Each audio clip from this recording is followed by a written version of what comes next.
your stride.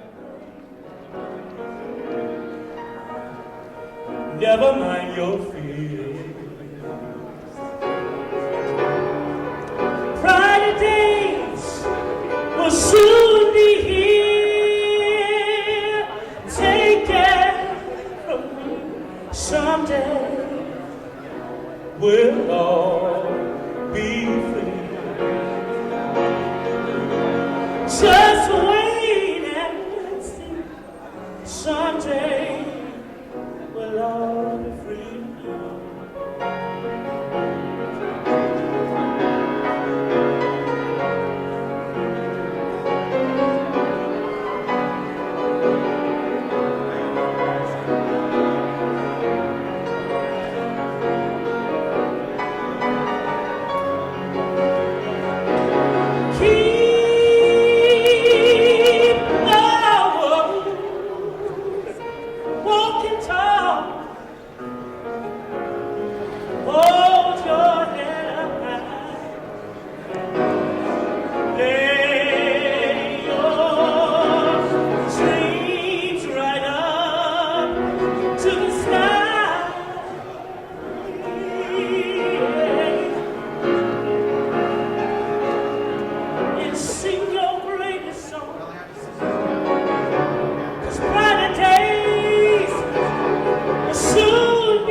Thank you so much for coming.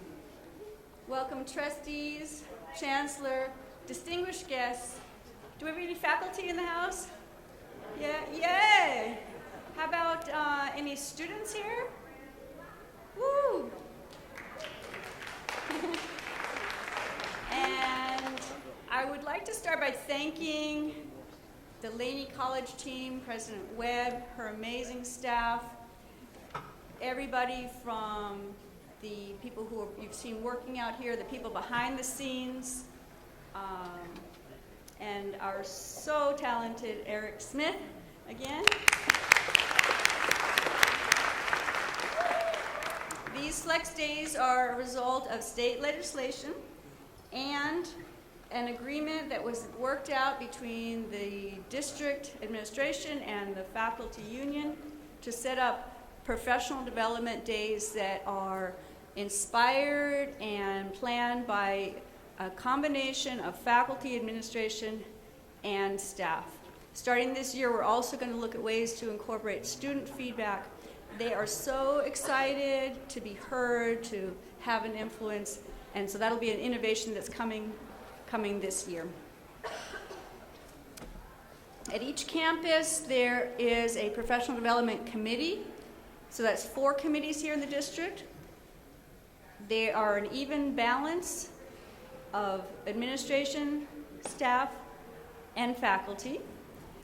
And if I can ask the chairs, some of them might still be there signing people in. Are the professional development chairs here? If you could stand. I think they're out there helping with the sign-in. Okay, how about anybody who is on a professional development committee? Anybody here who's currently on a professional development committee? Wow. And there's Chris. All right, so if you have ideas, if you have questions, if you have things you want to see happening, these are the people and those are the committees, as well as myself, that you can give your feedback to. Please today, if you haven't signed in, be sure to sign in. And also, we want your feedback.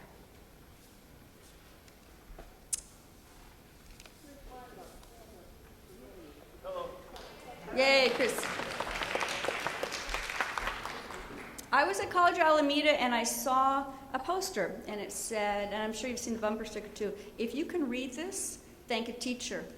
And then it goes on to talk about the value that teachers have. And if we really think about the teachers we've had in our lives and the depth and breadth of what it means to us. But I also want to say, if you have students, if you have a roster with students on that roster, then thank someone from admissions and records, financial aid, assessment, and counseling.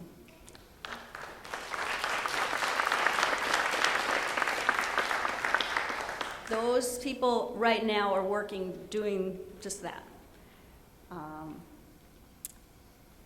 Professional development means us as professionals and also us as individuals and healthy individuals. And there are reminders I want to share with you. The district offers free tuition to any of the Peralta classes for faculty and staff. So we can stretch our bodies, we can stretch our minds, we can take classes in Peralta with no tuition. There's a form you can fill out. You can find that form on my webpage, Staff Development. Also, there are times when we need a little extra support. There's a program through the benefits office called EAP, Employee Assistance Program, and that has a whole range of counseling, personal, financial, legal, a whole bunch of stuff. And that's free to us, paperless, free. And so I want to encourage people to know about the benefits that we have here. The district day is today, Wednesday, with afternoon. We have a whole day planned for you. I hope you enjoy it and I hope you learn from it. Tomorrow are your college days, Thursday and Friday. Lots has been planned, and at all the colleges, I hope that you will attend your college days as well. And now, it is my pleasure, sincerely it is my pleasure, to welcome to the stage our Chancellor, Joelle C. Gaeir.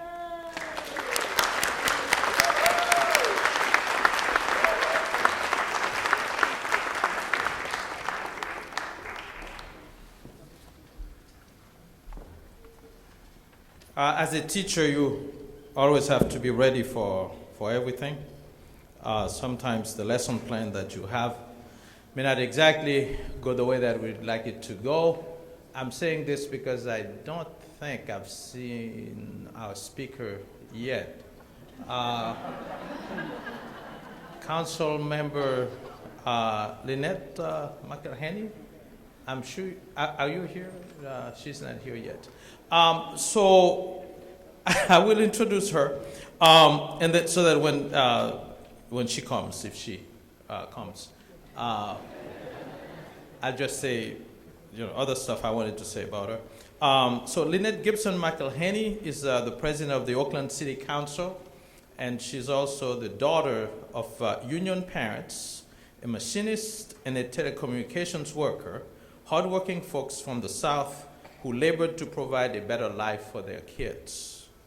One of President McElhaney's first jobs was as an intern in the city of Oakland Health and Human Services, which is one of the reasons why we want to encourage internships for our students, because often that makes a big difference. She has also served as the executive director of a multi-million-dollar nonprofit working to develop affordable housing, expand economic development opportunities, and curb violence in low-income communities. Through this experience, she knows how to balance real budgets and make a payroll. She also knows how to bridge the interests of the business community with the needs of the neighborhood. If she comes, we will be honored to have Lynette Gibson McElhaney with us. So we'll watch. In the meantime, we're going to hear from Miriam, who will introduce our next folks. All right, well, this will might help us keep on schedule, too.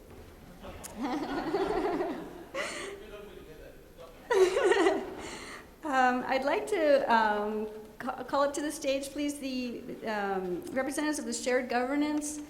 These are our elected leaders from the senates and the unions, as well as we have a student trustee. Can you all please come up to the stage?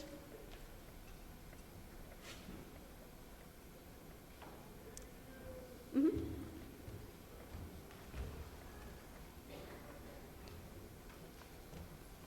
Cleavon?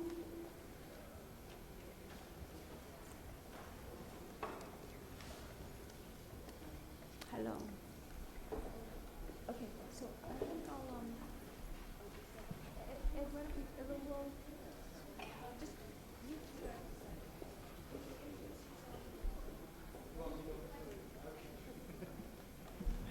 Good morning. I can put my good eyes on so I can see it more. My name is Adrian Bouillon, and as Miriam said, I'm one of the student trustees for the Peralta Board of Trustees. I would first like to just thank all the faculty, whether you're a freeway flyer adjunct or you're full-time, for all your service here on behalf of all the students of Peralta. Thank you so much. I have a short time just to thank you, and I want to say that my education here at Peralta, I have one semester left, and that's this semester, has been defined by three things. That's devotion, transparency, and belief. Devotion in the classroom to student success. Transparency, because one thing I thrive on is knowing the story of my faculty. They've been in my shoes at one point in their life too.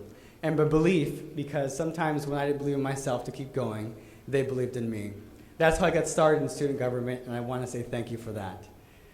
The last thing I think I'll leave you is I want to give a shout out to some of the faculty here. I see Dr. Strong, Vanson Wen, Tony Cook.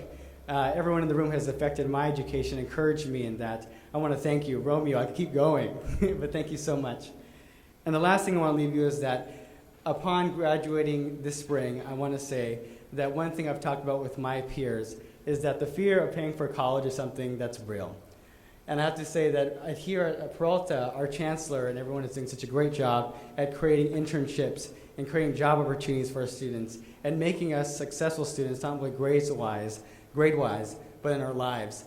But one thing I want to encourage you is to take the chance and taking interest in students in the classroom. I am one of those students and didn't realize that getting into student government would not only help my success, but the success of many other students. I have other student government representatives here like Akita. I have Anita Johnson from Merritt College, Katrina Troughton from the Associated Students from Laney College here today. And I want to say something is that students are graduating with a massive amount of debt. And one thing we can do as faculty is to be contributing to success is to become politically active to change that. And we're doing that in the district today. Thank you so much for having me, and I hope you have a great day.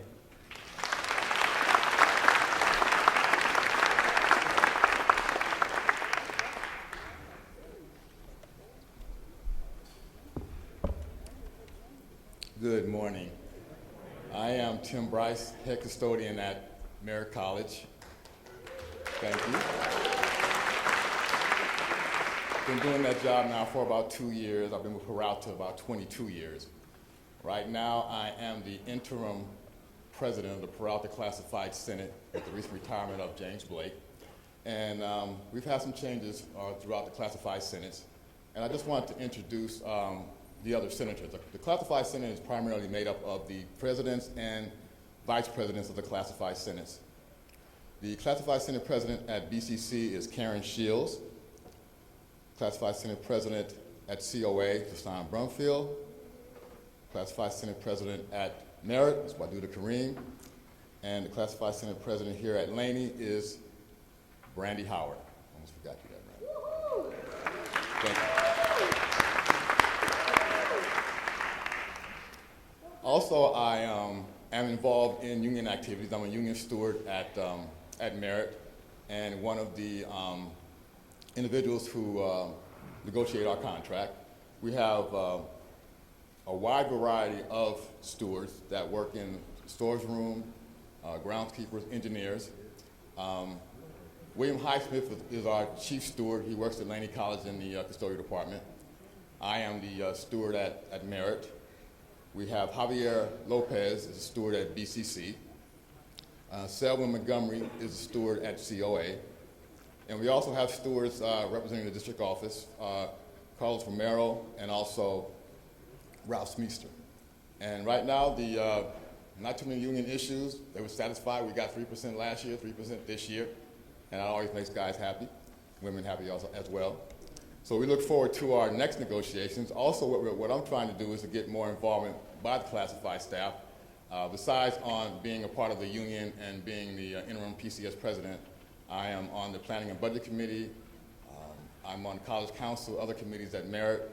So we'd like to get more classified involvement in shared governance.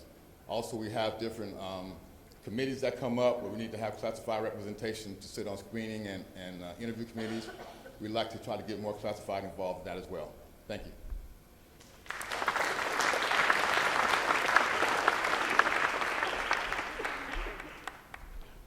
Good morning. Good morning. Welcome, Chancellor, trustees, administration, faculty, and staff. And I'd like to again thank Miriam Zamora-Cantor for this wonderful staff development. I know it's a lot of work getting it started, and I'd really like to thank her for that. And also like to mention a few of the union people here. I think I say former President Matt Goldstein, Rick Greenspan, Chief Negotiator, Jennifer Shanoski is Grievance Officer. Any other executive members, please stand. Taesoon Park, I see her, thank you. These are wonderful folks that do a great job serving your interest. Cynthia Mahavir, thank you. Any other, anybody I missed? Thank you. Again, I'm Ed Jaramillo, President, Peralta Federation of Teachers. And as you know, PFT is currently negotiating a 3-year comprehensive contract with the district. And on the heels of last spring's agreement, which netted the faculty their biggest raise in a decade, this year's talks are focused on increasing salaries further, maintaining benefits, and improving equity for part-timers. Thanks in no small part to faculty sacrifice and union-backed efforts to pass local and statewide tax and bond measures, the district is in its best financial shape in years, and PFT will fight to make sure that faculty in full and part-time alike secure their fair share of the resources. Read PFT's regular publications, Peralta Teacher, the e-communique, PCC Board Watch to keep up with the latest developments at the negotiations table. In addition to contract talks, PFT will continue to work this semester on building membership and increasing awareness of Friedrichs versus CTA, a case the U.S. Supreme Court will decide before the summer. If the anti-union interests that brought the case prevail, our ability to organize will be hurt and our workplace rights and worker protections will weaken. PFT has hired a team of organizers to help prepare our faculty for any challenges that lie ahead.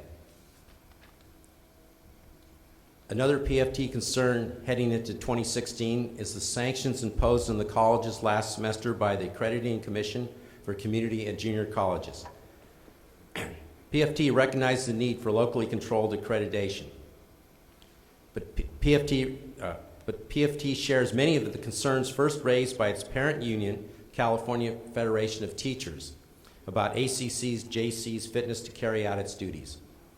And now the State Chancellor's Office has joined CFT in arguing the time to replace the ACC-JC as the creditor of California community colleges has arrived. But until ACC-JC is itself disaccredited, a determination federal regulators will make in the next few months, Peralta must continue to devote its resources and energy to appeasing the troubled commission. PFT will work with the district during this odd transition period and hope to find a better way forward soon. Look for announcements of general spring membership meetings, including a ratification vote once we settle our contract. And be sure to meet your campus reps and attend campus chapter meetings. I truly look forward to working with you and continuing to get to know you in 2016. And I wish you a healthy and satisfying spring semester. Thank you for your time, and have a great day. Thanks again.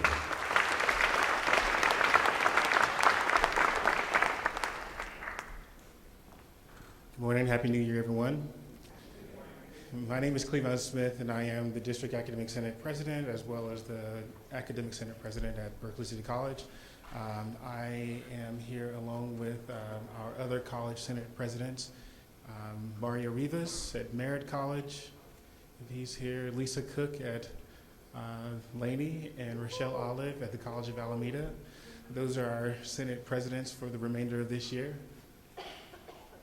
And the District Academic Senate is, we are where a lot of the representation of faculty voice in governance matters actually happens. For those of you, I'm not going to get into the 10+1 right now, but just to mention that there are numerous, countless, they would not give me all the time I needed to share with you all of the initiatives that are being mandated by the state right now. Whether it's from equity planning, SSSP, OEI, Open Educational Resources, Online Education Initiative, on and on and on and on. And that's where we engage in a lot of our work. But we also, and I'm really fortunate to be serving with our faculty, with our colleagues who really are mindful of not letting programs overshadow practice. And the practice is what really informs our work, not the programs. The practice is what we engage with every day in the classroom, what we engage with every day when we work with our administrators, when we collaborate with our staff partners. And so that is the practice that informs the work of the District Academic Senate. And for that, I really welcome all of you to make sure that whenever there's something that you can do, and not necessarily think about it as participating in the District Academic Senate, because participation is work, is extra work, is burdensome. Rather than thinking about it as participation, really engaging with it as advocacy, advocating on behalf of students. And so whatever you see in your daily practice, where you find our students need our advocacy, that is how you engage with the District Academic Senate, that is how we engage with you, and that is how we actually move things forward. So looking forward to working with you all again this semester, finishing the things that we started last semester, and actually pushing through things that we haven't quite had a chance to engage with because we've been overwhelmed with so many other tasks. So looking forward to a great year, looking forward to a great semester, and continuing to work with our colleagues. Thank you.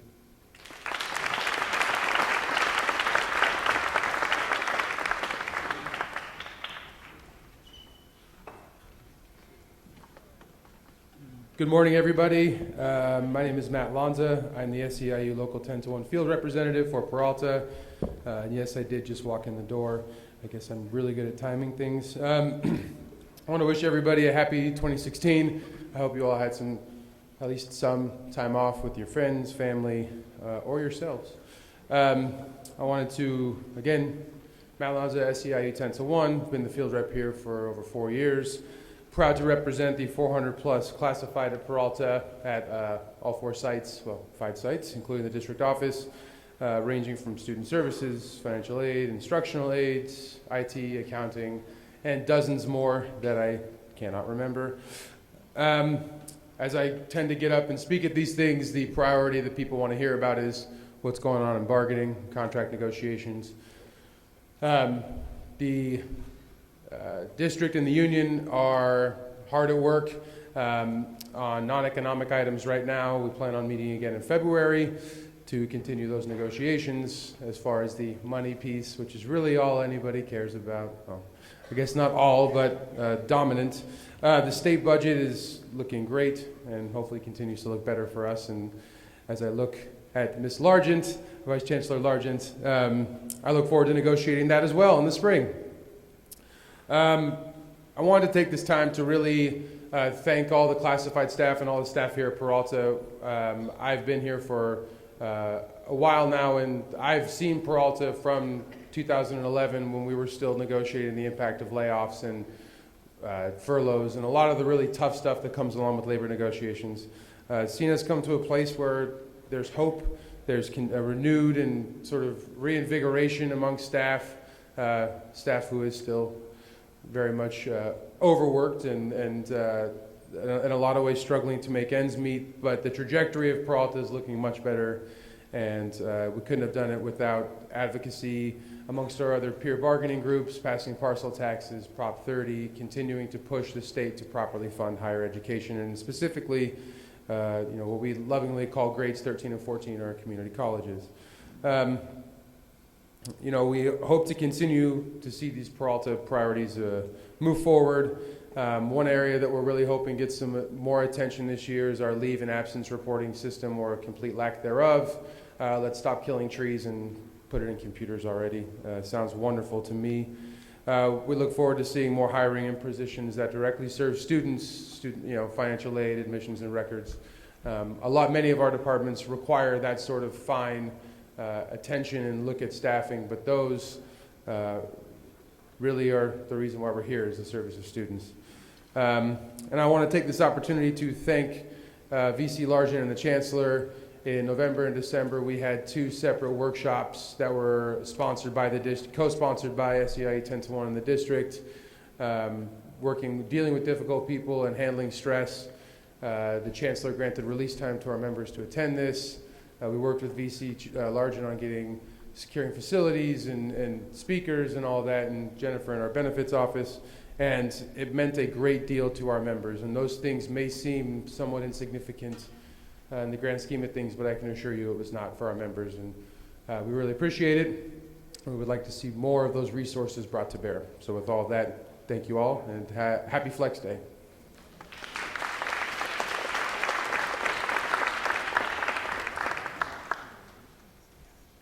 Well, we are very, very honored to have our special guest, and I will invite again our Chancellor. So our classified staff are well trained to deal with difficult people. So if you've been difficult to them and you see that they're handling you differently, it's because we have trained them to be able to handle you all. So I thank you, Matt. I think that's a really great partnership we have between our unions and the district. So we appreciate that, and we'll continue to provide professional development opportunities for our people. So our special guest is here, the President of the City Council of the City of Oakland, Lynette McElhaney. So one day we thought there was going to be something talked about the college in the City Council. And so we turned on a TV in my office, and then I saw one of the greatest leadership activities or leadership demonstration that I have not ever seen in my life, which is how somebody on the City Council was handling public comments. The commentators were harsh, they were attacking, and then the grace that she displayed, and now, not being from here, I thought she was the mayor, and I said, man, because somebody had told me that we have a great mayor, and I said, man, this mayor is really great. Look at how, and then later on I learned that she was not the mayor, she was the president of the City Council.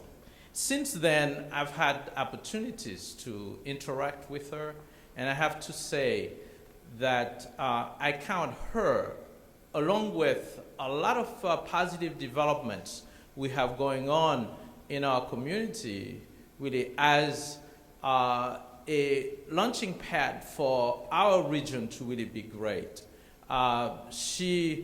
If we have, if we still have the Raiders with us, she has a big role that she's played in that, even though, and please do not boo me, as a Kansas City Chiefs fan,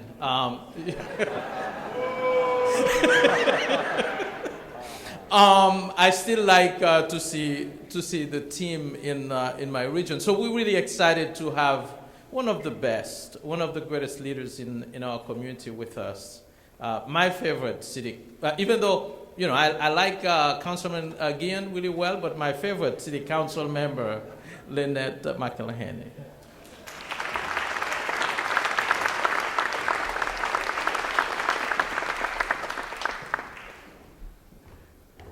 Good morning, y'all.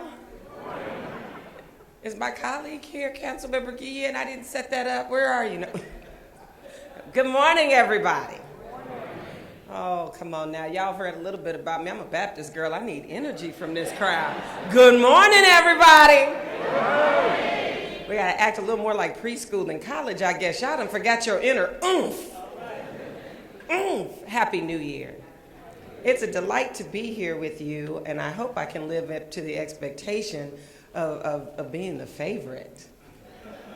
There was a lie I always told about both my parents. I would go, oh, we have a lot of kids, but I'm the favorite. I don't know that it was true, but my mama made me feel special. Can we do a little call and response? Would that be all right? That would be very helpful for me. And if I walk away from the mic, can you guys still hear me? Yeah. Even better for me. Fantastic. So you all are the educators and faculty for this fine institution. Is that right? Yes. Really important job. Really important job. I'll say more about why that's important to me. We need you on the mic for television, please. Oh my goodness. Thank you. Did somebody give me one that like moves with me? Take it off, take it off. All right, all right. And oh God, he just ratcheted up my sweat level. He said TV, Jesus. I did not need to know that. All right. Where you all are, you are working. Hey, up there. Yay. You all carry your work with you, is that right? This is not the kind of job that you leave when you clock out, is that right? All right. You take it home with you. So in this little brief call and response, I'd like for you to tell me what you're taking home. Like, what are the things that bother you most?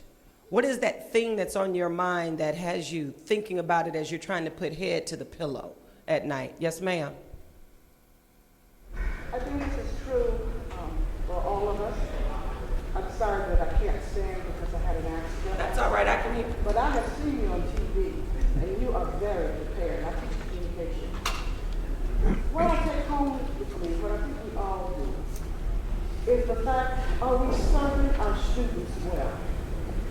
See, I came from a segregated school system where some of the finest teachers I ever had. Belle Cook speaks about it. She is from Hopkinsville, Kentucky. I'm from Knoxville, Tennessee. She said when she came to Stanford, some of the finest teachers that she ever experienced were those black teachers who knew 3 generations of her family. They had taught the mother, the aunt, the sister, the brother, so therefore they knew us. My dissertation covered those teachers. And 5 things I try to continue to do because they are with me. One is an ethic of caring. The other is having high expectations. The third one is giving back to the community. The fourth one is being strict and fair. And the fifth one is, I always forget that fifth one, but I think that's enough. You got the wrong speaker on stage, Chancellor. So the principal thing that you wrestle with every night is, am I serving our students well? And we have some of the best. I'm very emotional this morning because I had a meltdown from the break. Me, Angela Cherry, had a meltdown. But we all have meltdowns. When you are charged with the minds of young people, you take your job seriously. We have the most important job in this world, and that is the education of our people. Now, Ms. Cherry, I can't have you steal my whole speech.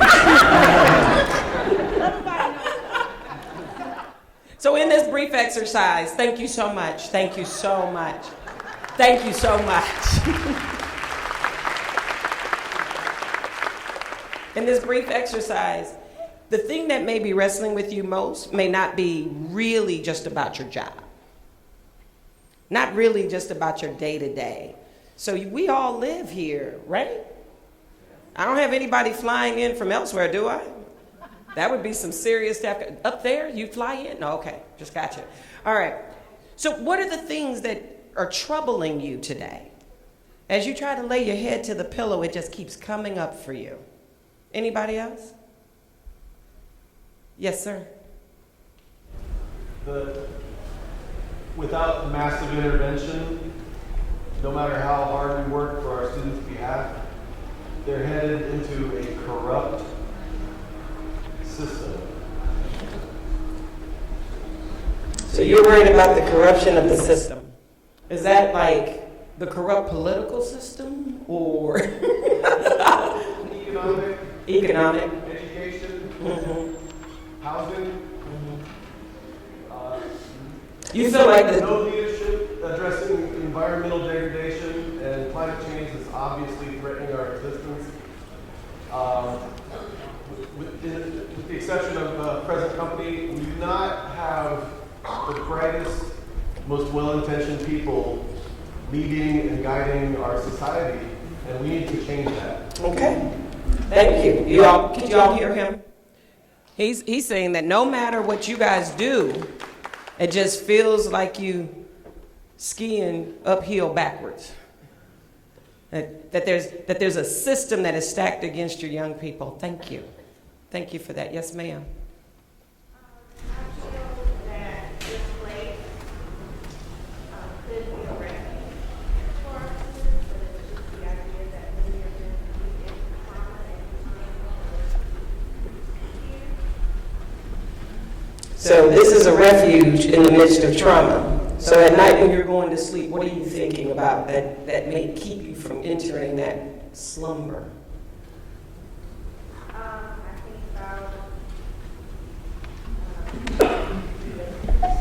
sometimes the poverty, the need to prioritize work for family, because it is a very selfish act to be a college student, I believe. Because you have to prioritize that above all else in these cases. And it's very difficult for our students to understand. Thank you. So she talked about the poverty and the trauma that the students are facing.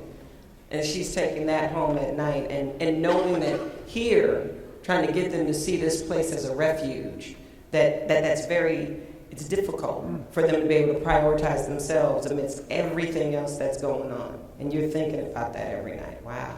Thank you. Let's take a few more. Yes, ma'am. I worry about the quiet students because we're really successful with the ones who come hungry and motivated, but I worry about the ones that are less engaged, that haven't found their power yet, quietly slip through even our classes unnoticed because we're overworked and we can't serve, and we're not able to reach everybody in our classroom. Wow, that's big. She says she worries about the quiet students, that you have success with those who are motivated, who are loud, who are hungry, who are after it, but those quiet ones may slip right in quietly into the cracks. Thank you. It's awesome. Yes, ma'am. As a student, primarily, but as a student worker as well, not just along with everything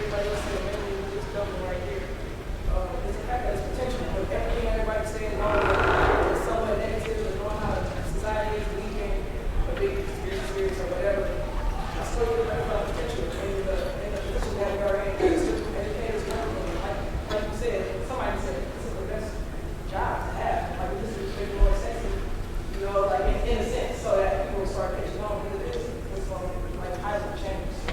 So, but I'm gonna ask you now, do you ever worry about anything? What is the thing that drives you just like, as you think about all of this as a student teacher, student faculty?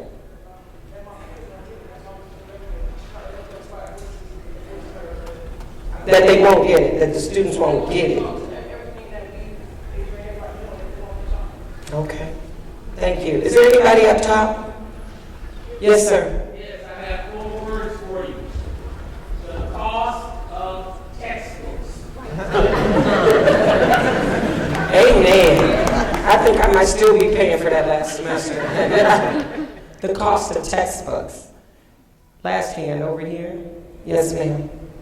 I have concerns about the barriers that our students face, not only in their everyday lives, the car breaks down and I have to go to fix it, the babysitter doesn't show up, et cetera, but also the barriers that we put up. Because so many of our processes are so cumbersome. The application process, the registration process, the email process, and it would be so much nicer if they could streamline, or if we could have processes set up to really help people's communities in a way that they would be able to understand and have someone hold their hand. I know that we don't have somebody to hold, available to hold everyone's hand, but if we could set up some processes where people would get help in a consistent manner. Thank you. Now I want you guys to just take it all in for just a moment and pause and just think about if you could allow your mind to go back to the 70s. Some of you can't go there, I understand. You have to think about what you read about the 70s or some story your grandmother told you. I know there's somebody in here so young talking about, man, I was born in 96, right? So think back to these ancient times. I know, somewhat in my mind, because this year we will be celebrating the 50th anniversary of the founding of the Black Panther Party for Self-Defense here in the city of Oakland. So in some ways, that's right. And these community colleges had a lot to do with that. In some ways, we could go back to the 60s, 70s. Take that all in for a moment. I want to really pause for just a moment to appreciate our fantastic Chancellor Gaeir for this amazing invitation to come spend some time with the faculty. To my colleagues who are elected, I see Jelena here, Bonilla. You are trustee Bonilla here, but she's also working with us in West Oakland, trying to deal with these issues around poverty and work, and I appreciate your leadership there. And my girlfriend, Dr. Elnora Webb, my walking buddy. It is so good to see you and to be in your house. My God, thank you. Honored and a little intimidated. I'm with academics, y'all.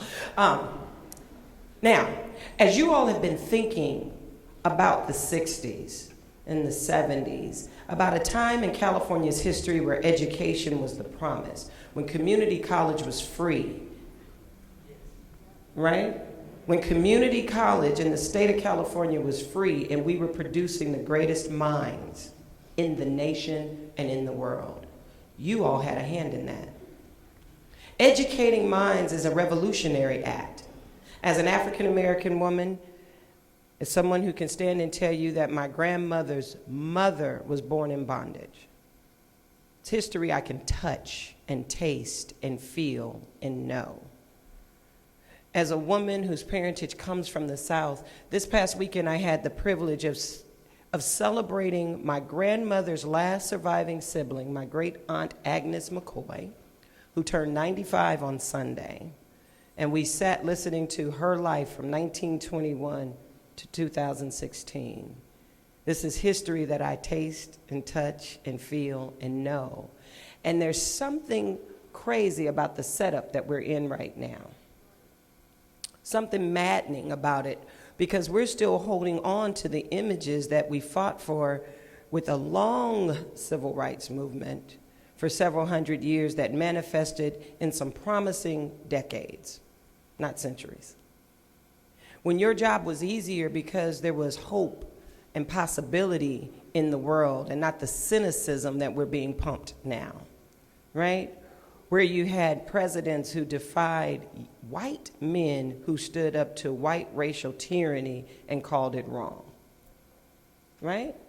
And so today, you all are educating amidst some craziness that I think is the backlash to the successes that we had.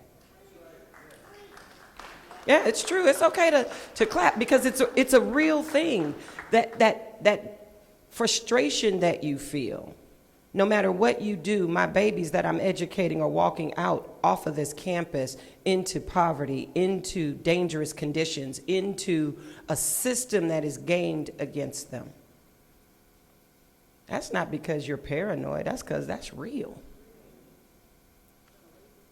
Right? And because of the fantastic successes of the movement, you know, there was a concerted effort after the success of Dr. King's speech being televised live that very powerful men, ladies, you know it was men, right? Mostly men, who decided that they would never, ever allow another progressive voice to rise that way. It was a decision made by a few people so that you would never get a national hero that would speak against the injustices that were rampant across the society, because today's rhetoric makes you and your students feel like it's personal, it's your failure, that you didn't work hard enough, that you weren't smart enough, that you weren't lucky enough. And then the corruption in the faith realm is that you weren't blessed enough. Somehow you didn't pray enough or fast enough or give enough. But that's not true. A lie often repeated doesn't make it true. Right? No matter how many times people pick up the lie. A lie is a lie. It's meant to distort your truth. So I'm here to be a truth teller. Is that all right? It's the only thing I know that combats darkness is to bring light to the situation. And you all are light bearers. You get to shine the light on systems and to tell your students not to resist. You are not dealing with anything more devastating than the chains of slavery. And we had educators that helped us break free from that. So if we did it then, y'all, guess what? We can do it now. Give yourselves a hand. Oh, you don't believe in me yet. You don't believe me yet. I feel that. I feel that. I feel like, oh, Lynette, this is craziness. This is madness. There are bullets flying all throughout the communities. They've gamed the system. They've cut welfare. They keep raising tuition. But we have something to do with that. We do. Today, you do. You are in these seats, and it is a place of privilege. You have access to the minds of the now. Did y'all catch that? Not the minds of the future, the minds of the now. When Huey P. and Bobby Seale got activated, they got activated because of what they were learning in classrooms within your college system. They began raising consciousness that went from here around the world and today still speaks to oppressed people everywhere in the world. That happened in a classroom in a Peralta Community College. Is that right? Do y'all know your history? 50 years, right? That we're celebrating the liberation. Somebody needs to give me a timekeeper, like a good preacher. I have come by here today on your Flex Day to remind you that you all are part of a revolutionary act of resistance against the tyranny of oppression. In this room, if you are part of the staff that sweeps the grounds, you are part of a revolutionary act of resistance. I'm going to speak from my particular. I am the child of people who were brought here to be in bondage, who were denied the opportunity to read. My grandmother learned to read when she was 50 years old. And I remember the first letter she wrote to my parents and mailed it. So this is a now movement. We are not far from those chains that made some people wealthy, and you all are hearing the rhetoric. When they start saying, take the country back, Lynette goes, no, no, no. Move the country forward. Forward. Forward. We're not yet free. And this is the problem that some of us have and why we take it personally and why we can't sleep at night.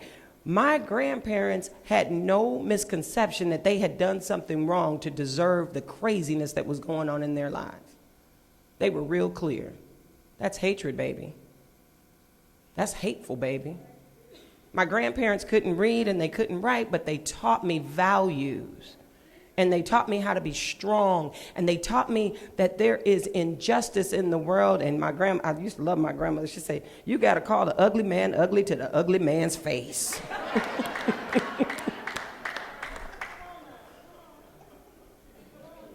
So, you all see ugly and you know ugly.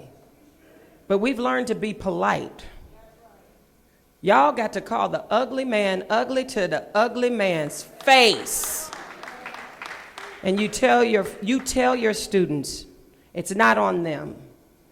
It's not because of them that they're broken, that their families are broken. It's not because of them that they did anything wrong, but that they can be strong and resilient and make a whole lot right. And I know the system is gamed. It's gamed because we were winning. Right? Cheaters don't play fair. They want you to play fair. So you all have to remember how important you are. First of all, I'm going to tell you, take care of yourself. Yes. Not only is getting education somewhat selfish, or like Miss Cherry said, you get to the place where it's just so much. You get to be like Fannie Lou Hamer and you just say, I'm sick and tired of being sick and tired. And you have a breakdown like Miss Cherry said. It's all right. Walk this beautiful lake. Go stand up on one of our beautiful mountains. Find a place where you can pray and take care of yourself and forgive yourself. Because it's not about, oh, I failed or I didn't or I couldn't. Because you do. And you have, and you can, and you will. So take time to take care of yourself. Make time for laughter. No matter how much work you have on you, hold somebody's hand or put a baby in your lap. And remember the hope and the promise in that life. And remember that this ain't no game. You are not preparing people just to get jobs. You are preparing people to be a part of this society, to take this country forward into freedom. Self-care is a revolutionary act, particularly because you are touching poor lives. You have to model what they need to see. Take care of yourself, okay? Point number 2, when you're taking care of yourself, and you, not to be selfish though, I don't thank you, Holy Spirit, not to be selfish.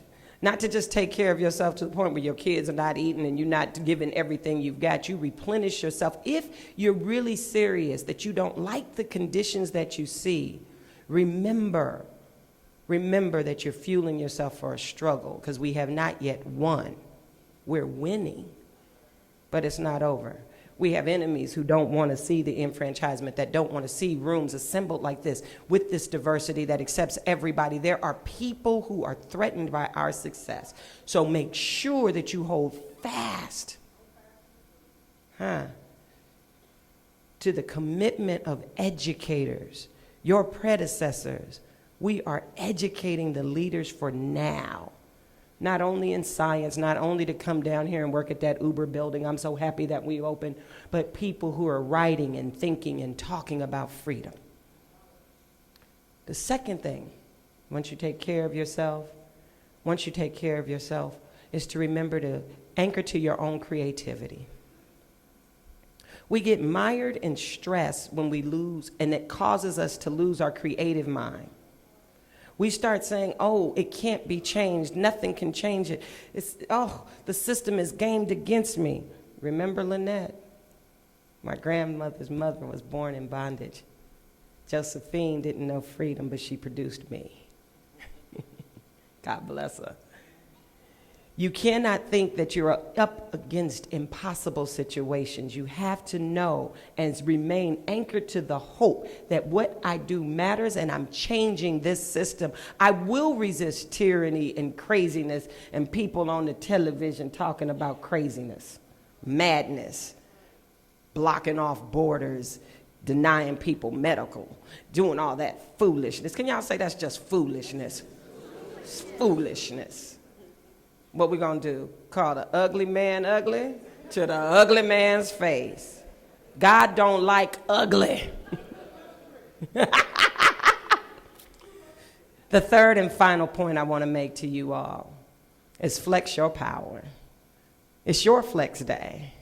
Remember how powerful you are. Please know this. Each one of you in these seats are standing along the walls. I believe in my faith tradition that you are in the image and the likeness of God. That the breath you breathe is the Spirit of God. And that when you breathe on these students and on one another, you can either breathe life and hope or death and despair. Mind carefully that spirit in you. Be kind to one another. Be kind to yourself. And remember, the only thing that has ever destroyed the walls of tyranny are educators.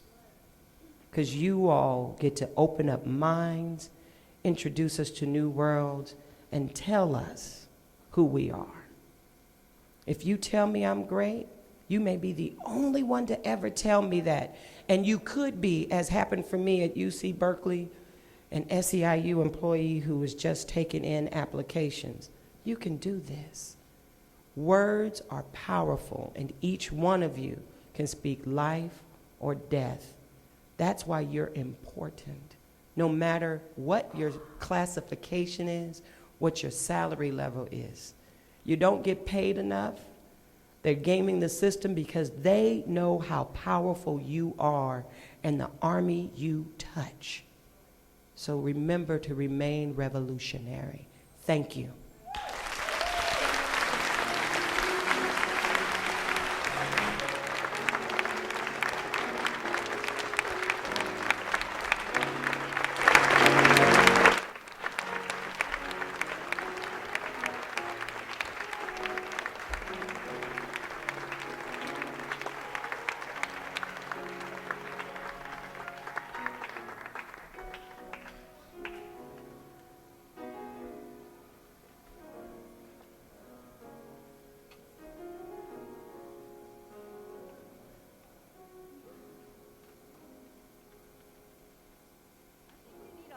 Stretch.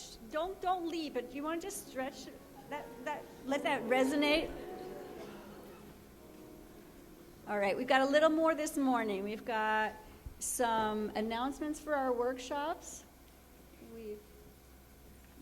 She's going to leave us in a minute. I just want to recognize our trustee who is with us, the vice president of the board, Honorable Bonilla is with us. Would you wave?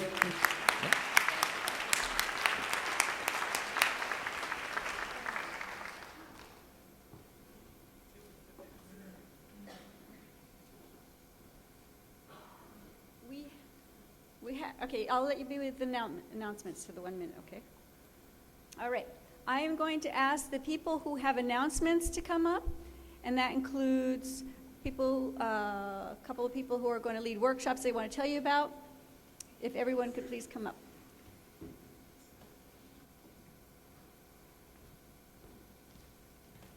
So, hello everyone. My name is Sonia Fernetta. Some of you know me, and this is Peter Simon. We've both retired from Peralta, and for some reason we keep coming back. It's a wonderful place. I just want to say that we have a tremendous opportunity right now with adult education, and it's going to make our work, our teaching, and our programs more accessible to the community. And that's what we want. We want more of a connection to the community.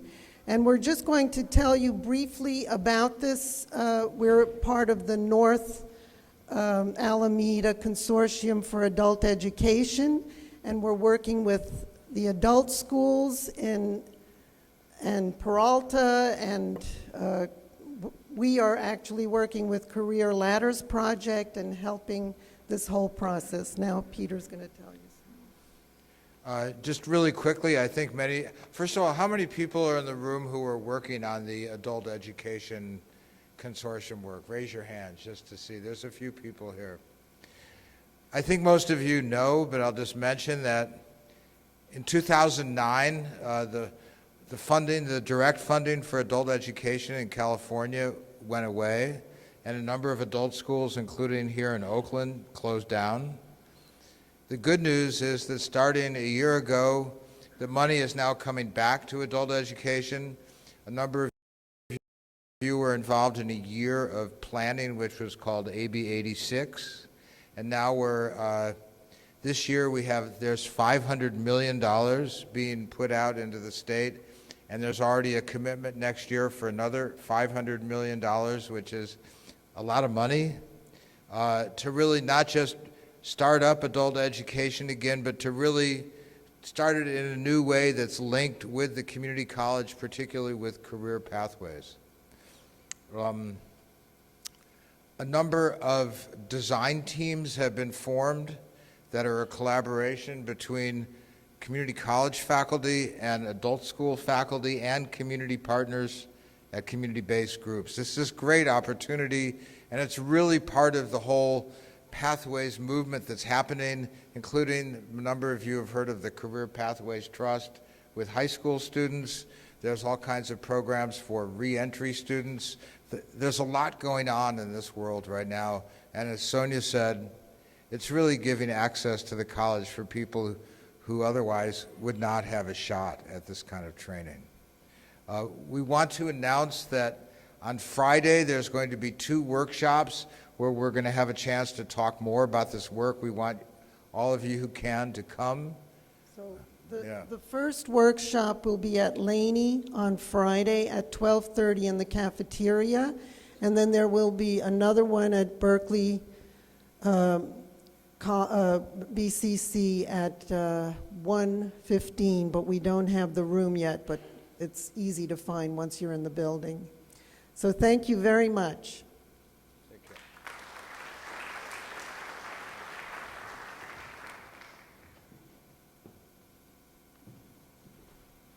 Good morning, everyone. Welcome to the spring 2016 semester. My name is Adela Esquivel Swinson, and I'm the Associate Vice Chancellor of Student Services and Registrar for the Peralta Community College District. And I have great news, something that I want to share with you. This semester, I think this is the first semester in my tenure here at Peralta that we received a large percentage of the final grades for the fall semester.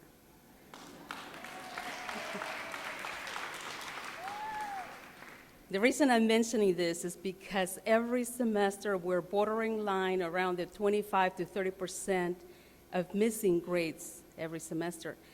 And this semester we've only had 15% missing, which it equated to 388 classes out of 2,542.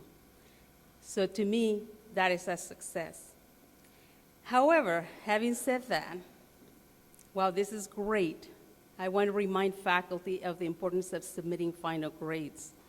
The reason is because even now, 2 weeks after the deadline, which was January 4th, we still have 35 classes with missing grades, which it equates to a total of 645 students. That's a significant number. 645 students that cannot take the subsequent class at a different institution, 645 students that cannot order a final transcript, they cannot transfer, and they cannot receive their financial aid for the spring semester.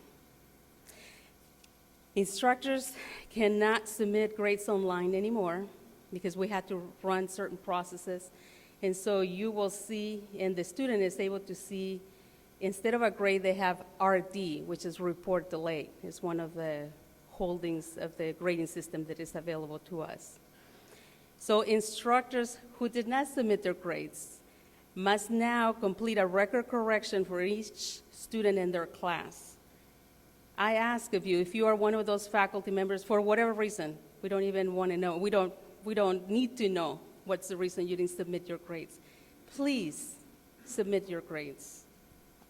If you have difficulties or there is something that is not, that you can't resolve, please call my office and let us know what's going on so that we can help you.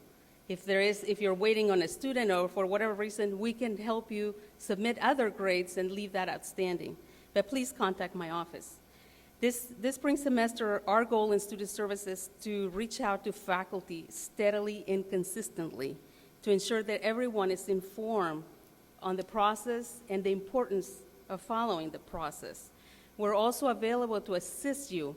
If whatever the problem is, it's best if you call us, and then we'll help you. And then you won't be on that list that I send out. On another happy note, we are conducting an early alert presentation, an interactive early alert presentation this afternoon. I'm co-presenting with our colleague, Marisa Nakano from College of Alameda. She has graciously volunteered to help me with that. And so we will be conducting our presentation from 3:15 to 4:30 in F-170. This is the second semester that we're conducting a pilot. I'm hoping that we can display this to all faculty for fall 2016. So it'd be great if you can come and ask questions and learn about the project. Thank you.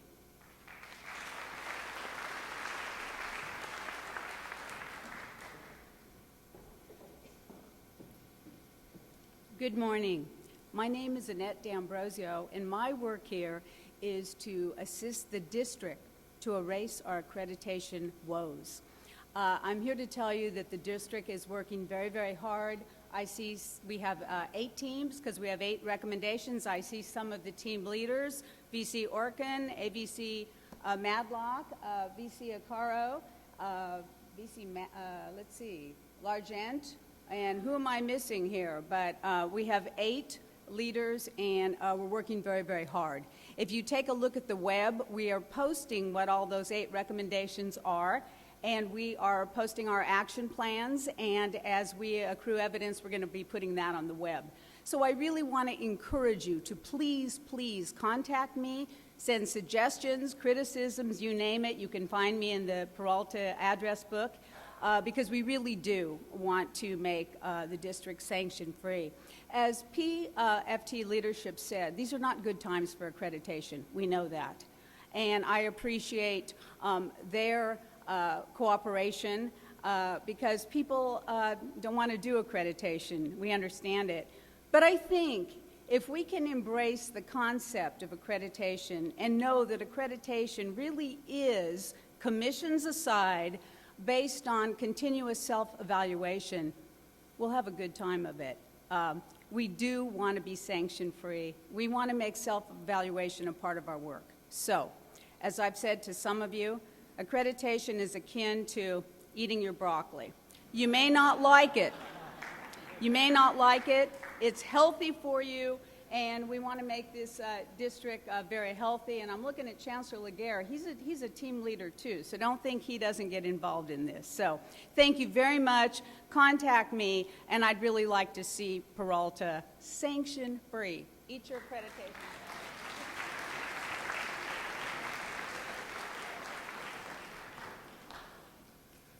Good morning and welcome to the spring semester.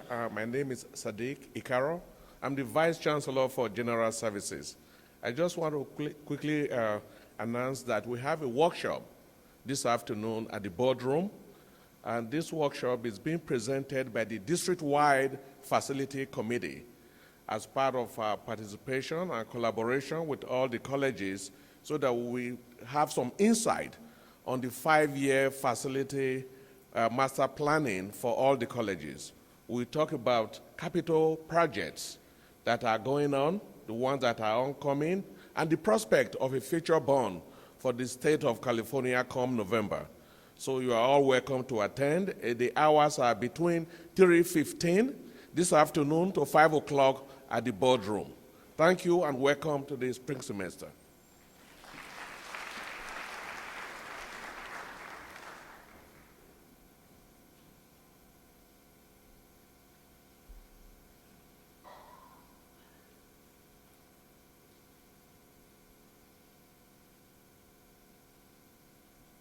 All right.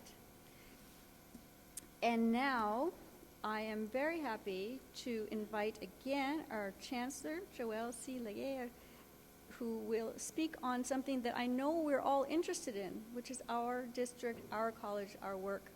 Thank you.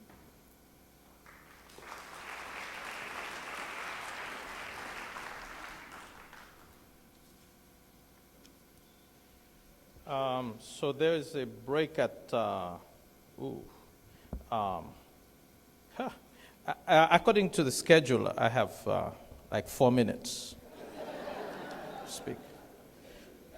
So, and I want to be respectful of our time. Let me, I'm talking to Joelle at this time. Let me see what I can do on this. I just want to recognize again the some of our leaders who are here. The Chancellor's Office staff. We have with us our Vice Chancellors as well as our college presidents. I would like for the college presidents to please stand so that you can see them. Would you?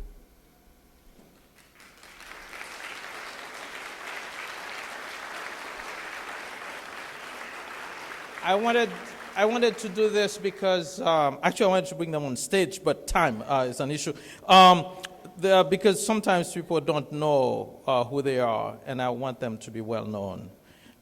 It gives me really great pleasure, however, to ask to come on stage your Peralta Community College District Chief of Staff, Dr. Yashika Crawford. I want you to get to know her, and also I think we're going to ask Suzanne to also come up so you can see her, because these are people you're going to deal with, and it's good for you to see what they look like. And also Dr. Crawford will be mentioned later on with some heavy responsibilities, so I want you to really get to see her. Pressure. And hopefully you won't have to deal with me, but you want to work with me. And I appreciate Chancellor Gaeir, and I appreciate Eric's song. That was a really great way to start the morning, a really great message. For the sake of time, I just want to thank you all, and it's incredibly humbling and a privilege to be here at the Peralta Community College District. It's a beautiful thing when you are going through your education trajectory and you realize where you want to be, which is community colleges, and it's just really icing on the cake and sprinkles to be here at Peralta. I am incredibly excited about all of the work that we have ahead. I want to celebrate not only all of our successes, but roll up my sleeves in order to help support all of us with the work ahead as we work together to establish the new Peralta Way. So thank you all so much for welcoming me, and we're going to have a very good semester. Thank you.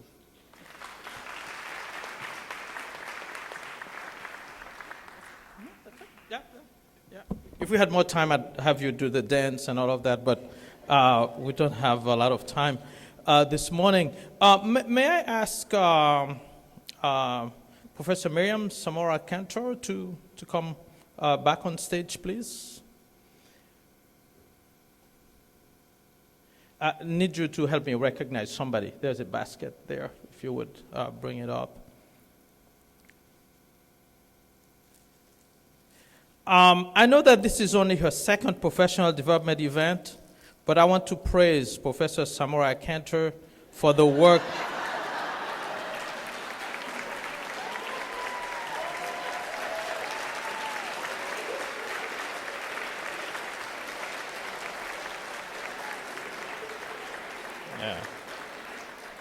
I have a particular way of getting in trouble with women. And so for the work that she's doing on your behalf as professional development coordinator, her support for faculty and staff advancement is tireless.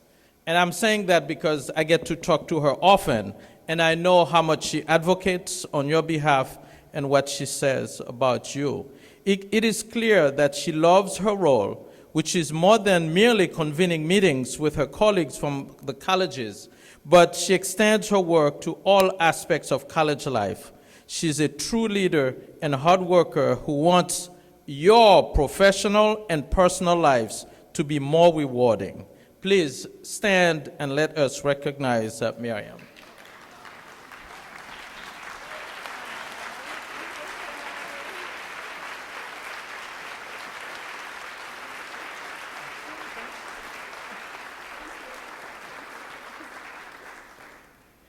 Thank you.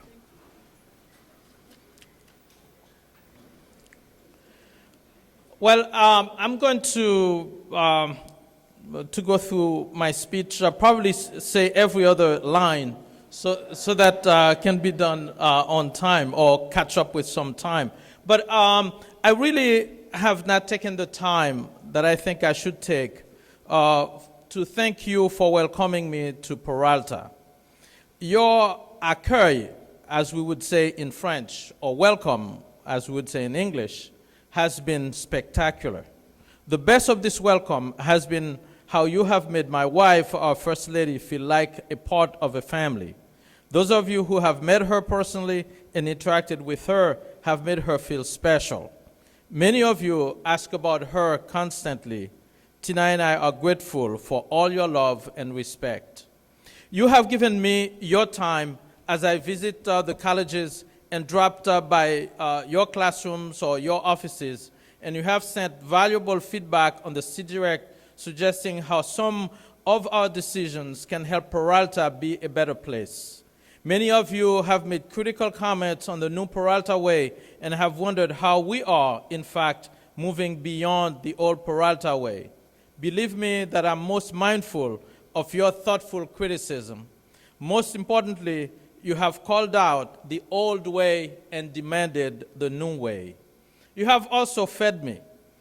Somebody gave me a huge plateau or pan of bread pudding for Christmas because she knows she heard how much I love bread pudding. And nice cards that you have sent. I want to say from the bottom of our hearts, thank you so much for welcoming us to Peralta.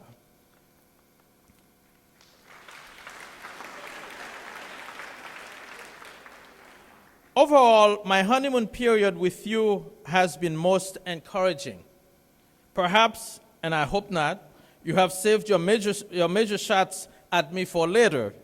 But I hope and pray that the honeymoon may last and go beyond my tenure with you and even in the tenure of the next chancellor who will replace me in the next 10 or so years. The poet Robert Frost wrote in his famous poem, "I took the road less traveled, and that has made all the difference." Frost's point, as I see it, is that at critical times, we must be willing to embark on paths less journeyed, and that in so doing, such as move might make all the difference in our lives. Since I spoke to you last August 20th and heard your feedback, I have felt that as an organization, we are at a crossroad. One direction is the familiar, long-traveled old Peralta Way, and the other direction is the less traveled path, the path I wish to call the new Peralta Way. The question for us this morning is Peralta courageous enough to break from the past?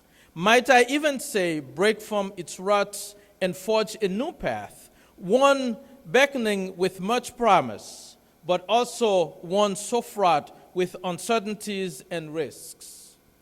By the way, when we talk about Peralta, we often think that we're talking about somebody else, but Peralta is each and every one of you and me we are in it together. Such a recalibration is my quest, and from the results of the Chancellor's survey, as well as conversations we have had, I believe that we agree we are willing to accept this challenge. Thus, I hope that you all will join me in this journey. My comments this morning are aimed at clarifying our new purpose. Today, I want to remind you of my pledge announced last fall to commence and embark on a new Peralta Way. In the spirit of Robert Frost's poem, I am realizing more and more that the new Peralta Way will indeed require the navigation of a path less traveled. The new Peralta Way is an uncharted path aimed at laying out a new beginning for our district, for your district. For me, the new Peralta Way means that Peralta, represented by all of us combined, must be willing to break from old habits and to call out others who are stuck in old habits. I think calling out others who are stuck in old habits is something, it's a responsibility that we all have. Today, I will review some of the initiatives that I have in mind and call on you to continue the drive away from an old Peralta Way toward a vibrant future. That future is built with accountability, effectiveness, efficiency, and competence. Accountability, effectiveness, efficiency, and competence. Some of these initiatives I will refer to are from initiatives generated from the results of my survey that I conducted last fall. I ask that you look at what we have accomplished and have patience in achieving all that we desire. I ask that you adopt an intelligently positive and idealistic attitude in the pursuit of our new Peralta Way. An intelligently positive and idealistic attitude in the pursuit of the new Peralta Way. When a faculty member recently thanked me for something we completed after being at it for several months, we acknowledged that the work was really a new Peralta Way. I quipped that it still took way too long for us to do that. She reminded me, however, that it took the Romans many years to build Rome. We need to remind one another to be patient as long as we are making progress. And for us football fans, as long as we are gaining positive yardage. Here are some of the initiatives that I'm looking at. Instead of pointing out that we have still not eradicated the chronic issue of paying our bills on time, rest assured that whatever it takes, I am willing to act, including removing district office authority in areas where the colleges would do better handling business.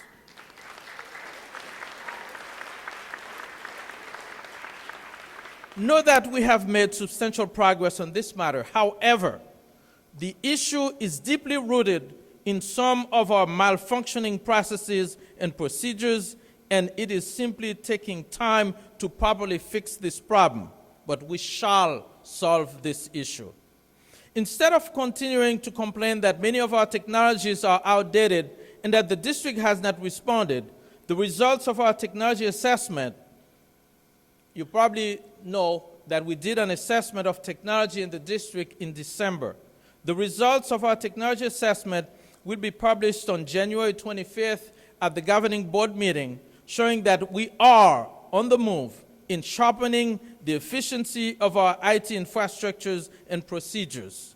The report will be made available to all, and I will elicit college feedback and your ideas for perfecting our information technology systems.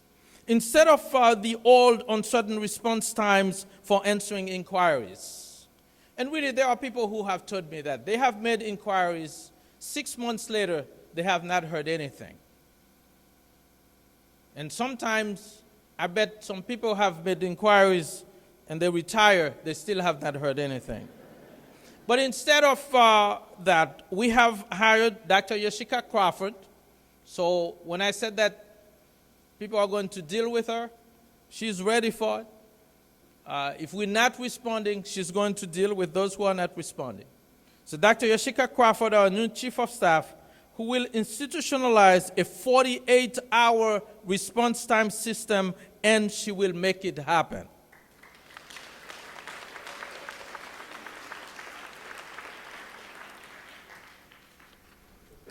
Instead of protesting that some of our administrators and staff could benefit from in-service training, the Chancellor's Office and the Human Resources Office are working hand in hand with SEIU, and we are now providing resources for staff training.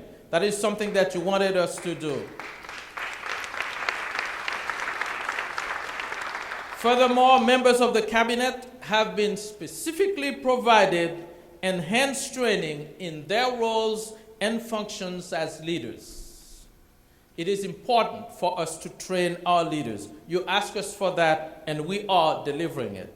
Instead of hit-and-miss methods of recruiting new personnel, we will now initiate more rigorous procedures for hiring, and will make the recruitment process more rapid, friendlier, and possessive of the 21st century technology by doing things like allowing candidates to be interviewed by cool thingamajigs like Skype. Instead of the old methods of administrative review, we will now conduct more thorough evaluations as we begin to refine our staffing plan. Instead of complaining and moaning about accreditation obligations, we must approach the task with patience, discipline, and intelligence. To this end, you have already met our accreditation consultant, Dr. Lynette D'Ambrosio, who's assisting the Peralta colleges in their quest to be sanction-free. And I have directed Dr. D'Ambrosio to encourage you to eat your accreditation broccoli with gusto for the next 9 months. It may not be your favorite, but it will make all of us healthier. We are determined, and I am repeating, we are determined that the district office should not cause our colleges to be unsanctioned. We are determined. Instead of remaining in the dark as to why individuals quit the district, we will now conduct exit interviews. Here we must construct useful evaluations that will help us to determine how to improve the work lives of our district employees. Instead of missing opportunities to develop faculty excellence in their respective disciplines, I am pressing for more sabbatical leaves and other faculty development funding. The old Peralta Way invested way too little in sabbatical leaves to develop each faculty member's academic growth. In contrast, the presidents and I have agreed to invest more resources in the area. We will consult, of course, with DAS, DEC, PBC on the following. Effective with the next season of sabbaticals, we will allocate 2 full year or 4 semester sabbatical leaves for Berkeley City College. We will allocate the same for Merritt College as well as the College of Alameda, and then we will allocate 3 full year or 6 semester sabbatical leaves for Laney College. The faculty and the administrators will work jointly to assure that the new Peralta Way sabbatical leaves will make all of us proud of faculty desires to better their academic worth and to excel, innovate, and create. Furthermore, the Peralta Colleges Foundation and our administration have agreed to make faculty development, a priority. Over the next few years, we want to double the current funding for faculty development. If you remember, the current funding came as the result of an agreement between PFT and the administration. At least that's what the historians of Peralta have told me. I hope that was correct. We realize that this funding has been around and the same for probably almost a decade.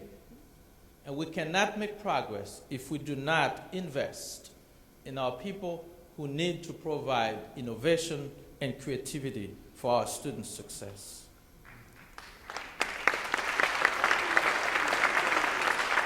We know that supporting faculty development and innovation is a worthy investment in the improvement of achieving better student outcomes and improving our overall education character. Instead of expressing vague notions of what constitutes effective leadership, we are sharpening our understanding of the subject through refined leadership workshops, college forums, and other leadership training efforts. The Chancellor's survey results were clear in stating, we have issues to resolve with regard to assessing our workplace environment and assessing our leadership performance, and we are working to resolve those issues. We have already held a board retreat and 2 management retreats in which we have begun to lay out a foundation for leadership excellence. These retreats are based on what Robert Staub refers to as the 4 chambers in the heart of leadership, and I have added democratic values to this foundation. I already shared this foundation of leadership with you last fall, and we continue to commit ourselves to that foundation.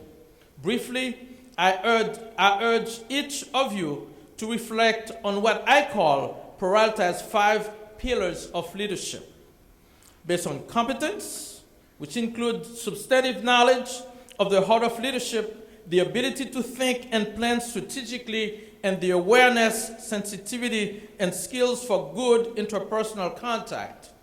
Each of our leaders who attended the management retreat on January 14th of this year made a commitment to be competent administrators. So when you are seeing less than a competent attitude or less than competent actions from your managers, please call them on it.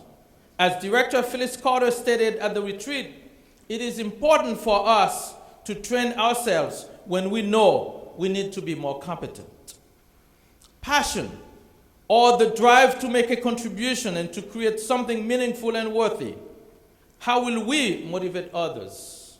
As Dean Peter Crabtree stated at the retreat, we need to ignite the flame of passion for our faculty and staff and support their passion. Each of our leaders who attended that retreat on January 14th made a commitment to embrace passion in their work. So when you see less than a passionate attitude and or actions from your managers, please call them on it. Integrity or honest and principled behavior, wherein all leaders must engage in honest self-appraisal and obtain the trust of others. Each of our leaders who attended the management retreat on January 14th made a commitment to demonstrate and uphold integrity. If you see less than that, please call them on it. Intimacy. Now, intimacy can be taken in different ways. I need to share with you, just before we went on this exercise with the leadership characteristics, we did have a thorough training on sexual harassment. Therefore, when we started to talk about intimacy, it wasn't a problem for us to talk about it. But Staub refers to intimacy as deep knowledge of the people engaged in the work at hand, of the task and purpose of the work of oneself. Intimacy has to do with the dimension of relating with the capacity to forge and develop strong and productive relationships.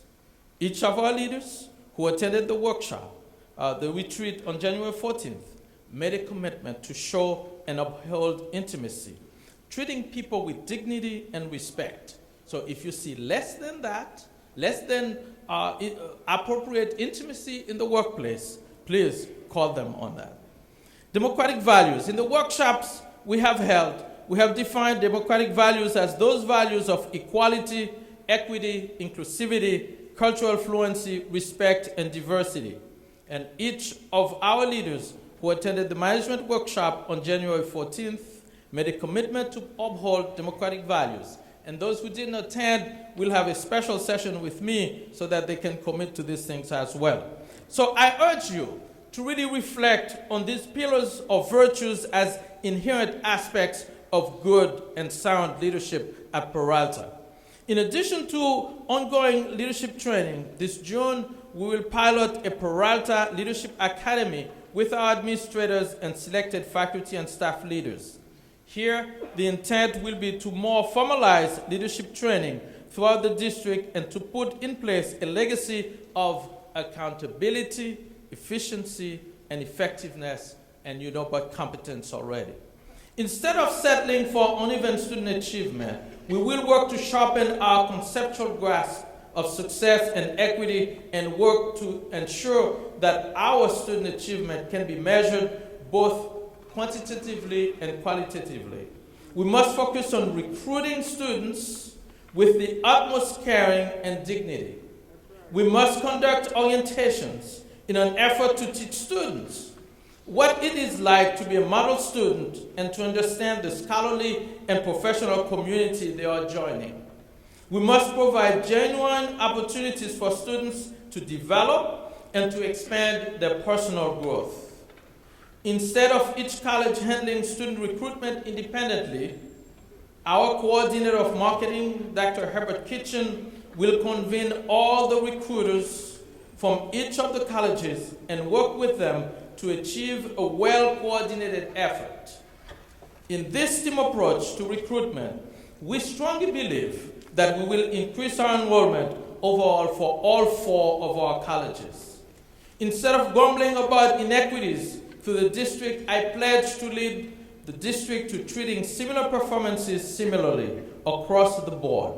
This approach applies not only to evaluating student performances, but also to ensuring an equitable distribution of resources to include finances and student services.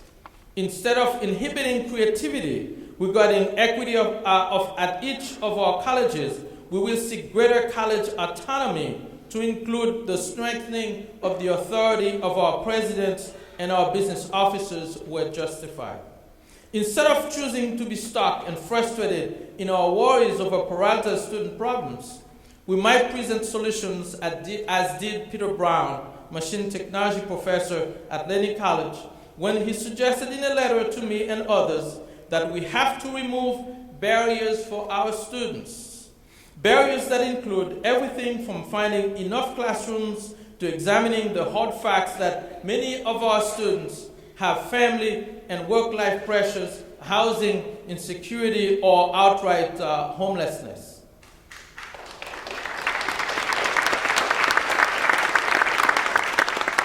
Here I challenge all of us to come up with creative solutions to remove as many barriers as we can for our students. They are depending on us, and those barriers impede their education. Since I began my tenure as your chancellor, we have accomplished some deeds, but have great strides ahead of us. We are building a leadership structure that is anchored in accountability, efficiency, effectiveness, responsibility, and competence.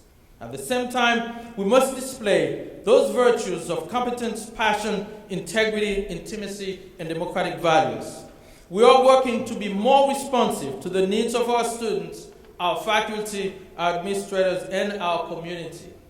We have embarked on the real work of transformation, and we strive to empower our faculty to dream and plan a new day for Peralta.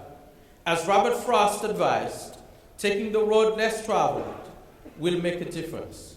I believe that if we accomplish some of our aforementioned initiatives, or rather when we accomplish those initiatives, such will make all of the difference in our professional lives at Peralta and in the educational fortunes of our students.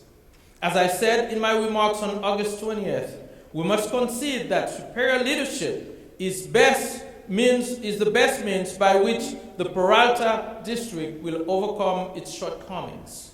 I reiterate that leadership is characterized by 5 pillars: competence, passion, democratic values, integrity, and intimacy.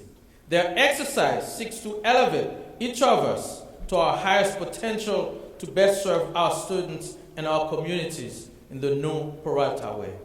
I'm asking us, all of us, to engage in this task of working diligently to improve on our existing system, to meet the needs of our students and our community, to inspire faculty, staff, and administrators to dream and to give what it takes to firmly establish a practice of our new Peralta Way.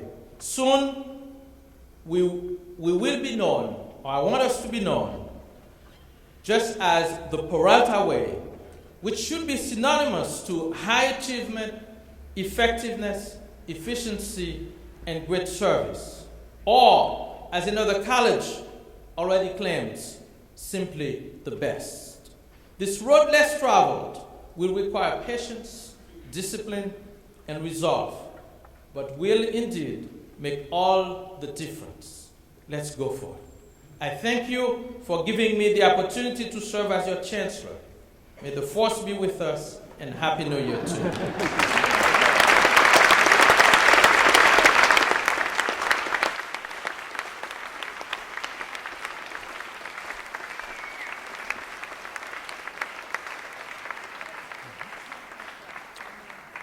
I would like, and I didn't want him to speak before me because I've heard him speaking before, and you don't want to follow him.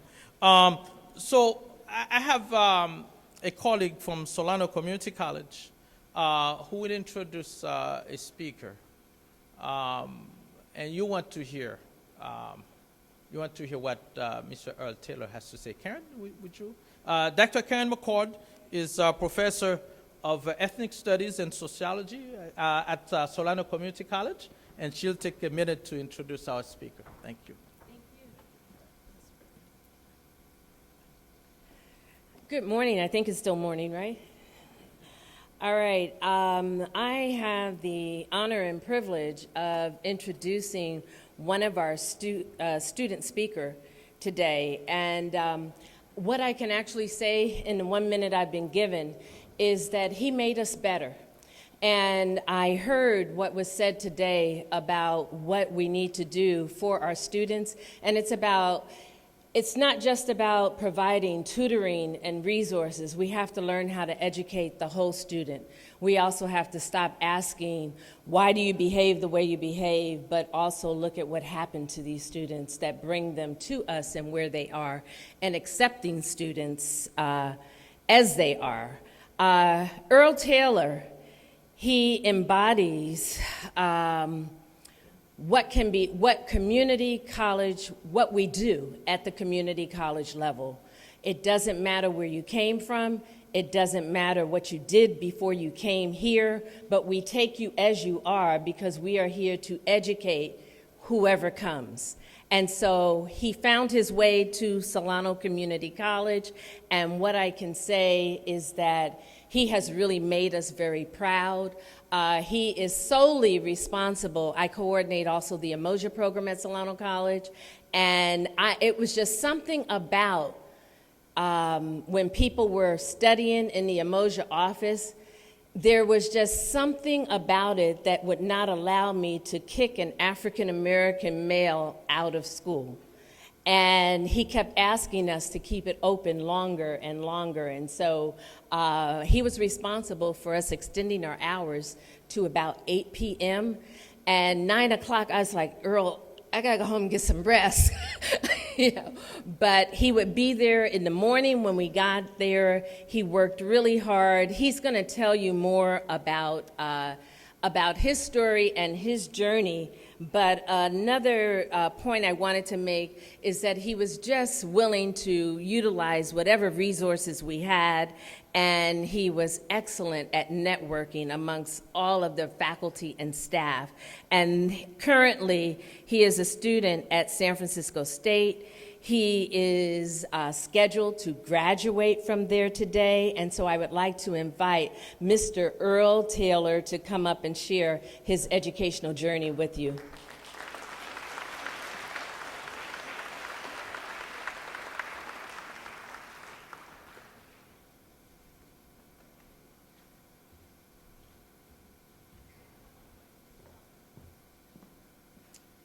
Good morning, Peralta.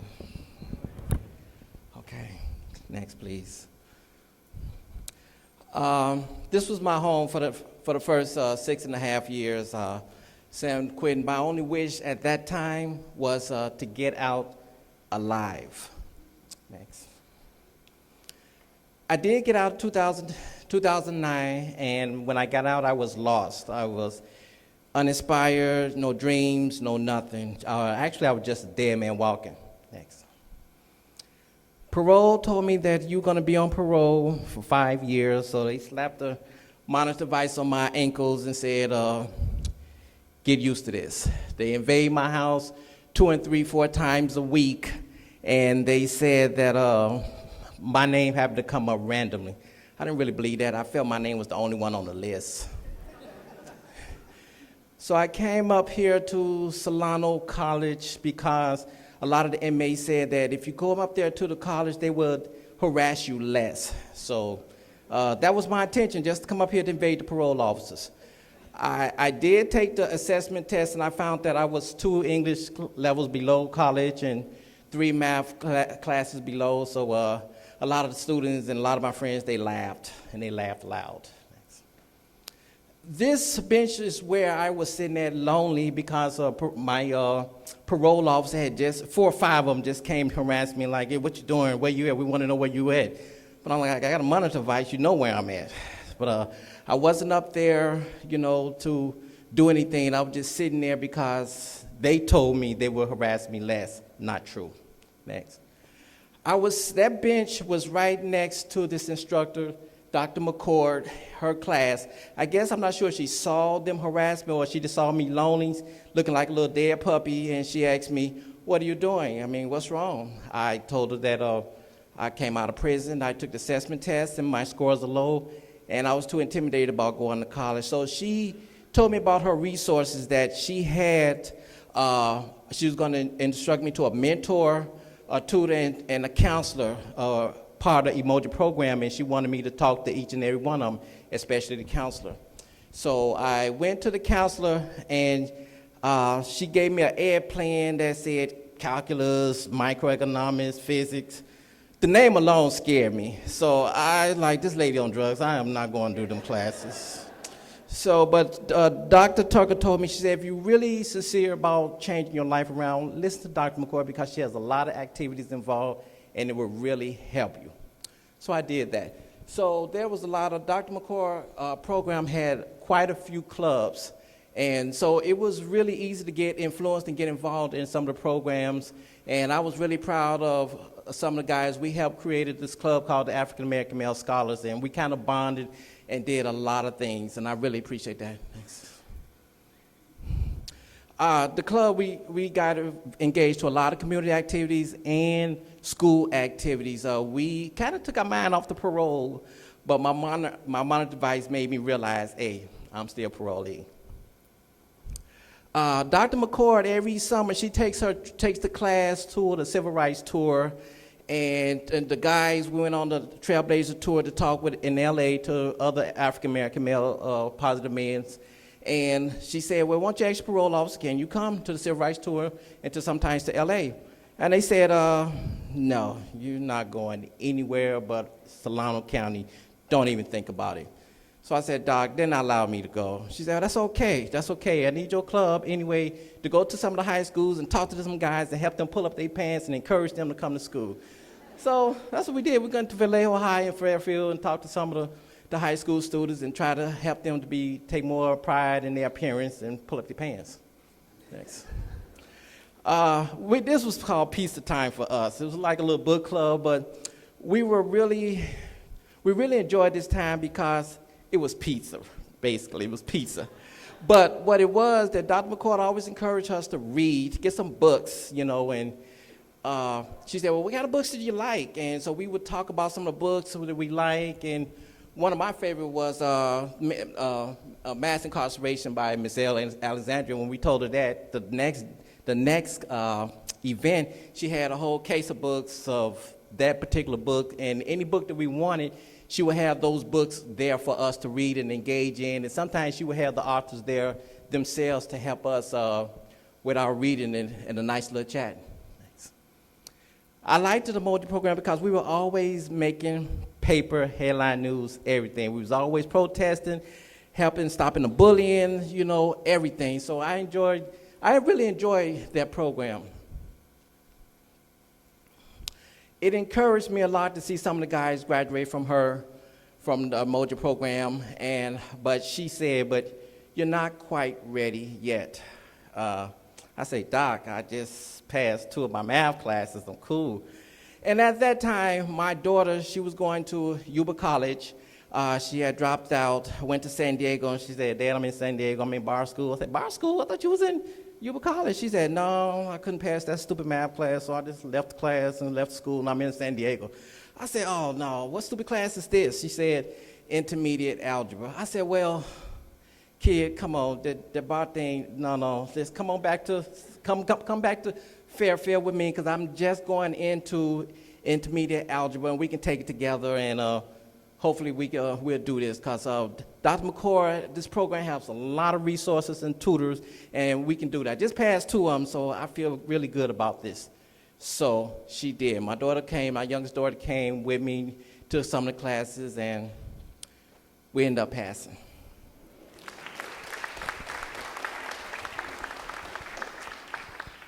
Dr. McCord, after we passed intermediate math, she said, you're almost there, but you're not there. We need to get you university ready. I said, Doc, I'm only come here just to invade the parole officers. She said, we're invading them to the university. So the next year, we took stats, we knocked that out. We took calculus, we passed that. English 4, English 2, we knocked that out. And those are the classes that everybody was laughing at me because they like, oh, he's 3-2 dummy, he ain't doing none of this. But I just want to encourage any of the students, no matter what level you on, don't give up, because those who laugh are going to stop. And matter of fact, you're probably going to bypass them, and I did. Next. It was my time to graduate. I think that was a banner year, so that was the happiest days of my life because I never even ever thought about college. I mean, high school, I struggled in that, but college, I was wildest dreams. But I graduated from Solano College, and that was one of the most happiest times of my life. Dr. McCord said, listen, you need to apply for some colleges. I say, Doc, you're not getting it. I'm done. She said, no, you gotta go deeper than this. You just don't stop here. So I applied for these 4 colleges. She said, don't be surprised if you get accepted at 1 or 2 of them. She was right. I got accepted at all of them.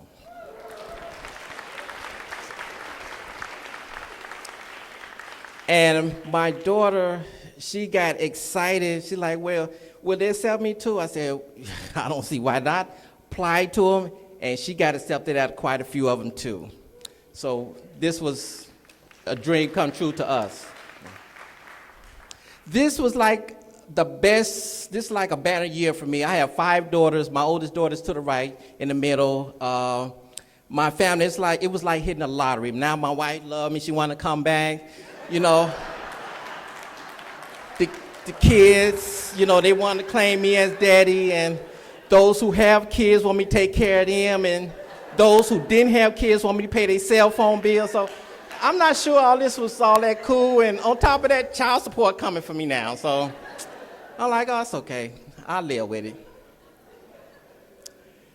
I graduated with my associates in business with a 3.4, and I got off parole in November. They took off the monitor device.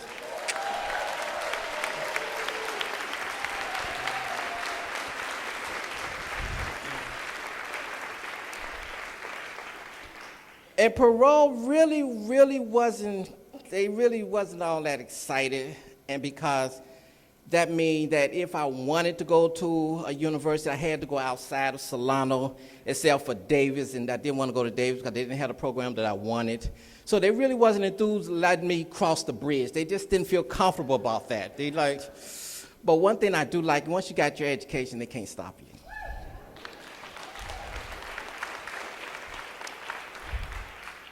Next.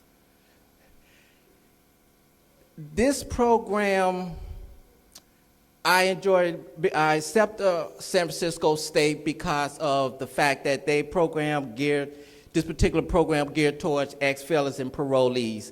And that was one of the things that attracted me about this program. And Jason Bell is the director. And a couple of guys, we also started a club to help some of the local students there, the high school students, to keep them positive and help them with their education and help them come into higher education. My future goal is this year to get my bachelor's. I'm on target too, I'm on target. I want to change this scene because it hurts me. A lot of this is the reason why a lot of us is at San Quentin and any other prison. I want to change this scene into a scene like this.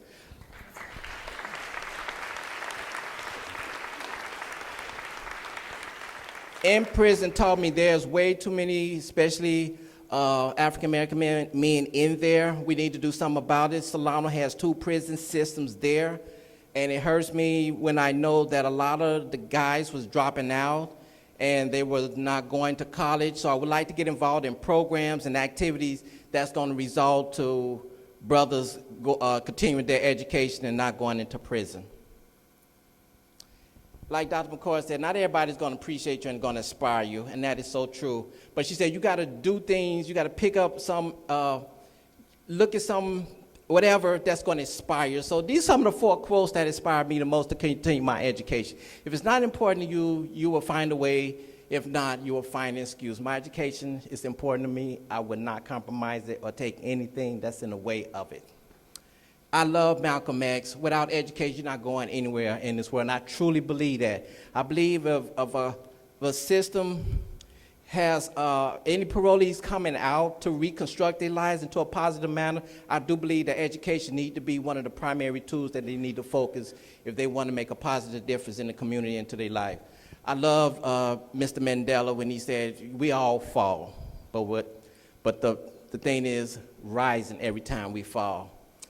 And like Dr. McCoy said, I used to always say, Doc, I'm going to try to pass this class. Or, I think I'm going to try to go. She said, no, you're an emoji. You don't try, you do it. Thank you, Peralta.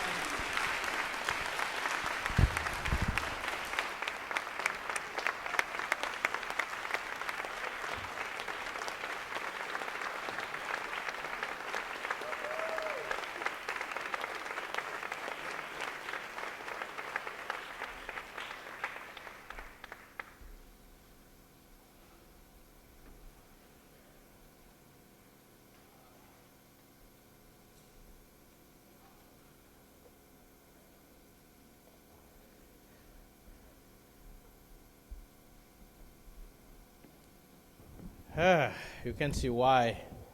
That is, you do this daily. You do this daily. A student may not be as outspoken as Earl is about what happened.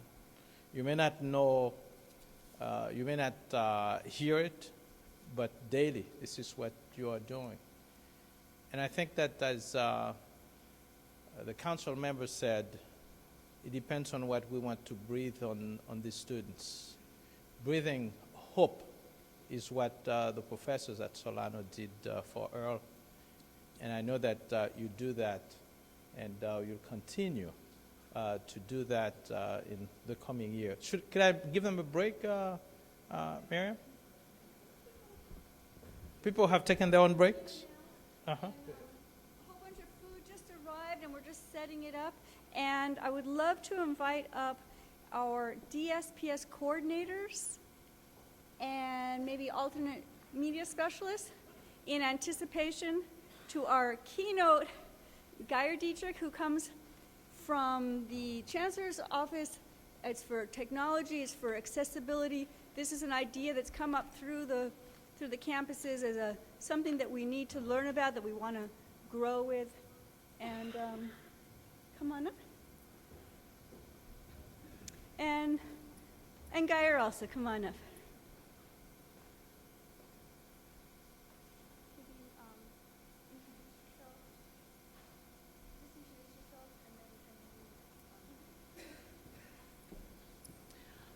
Hi, I'm Frances Moy. I'm the coordinator counselor for the Disability Services Program at Merritt College.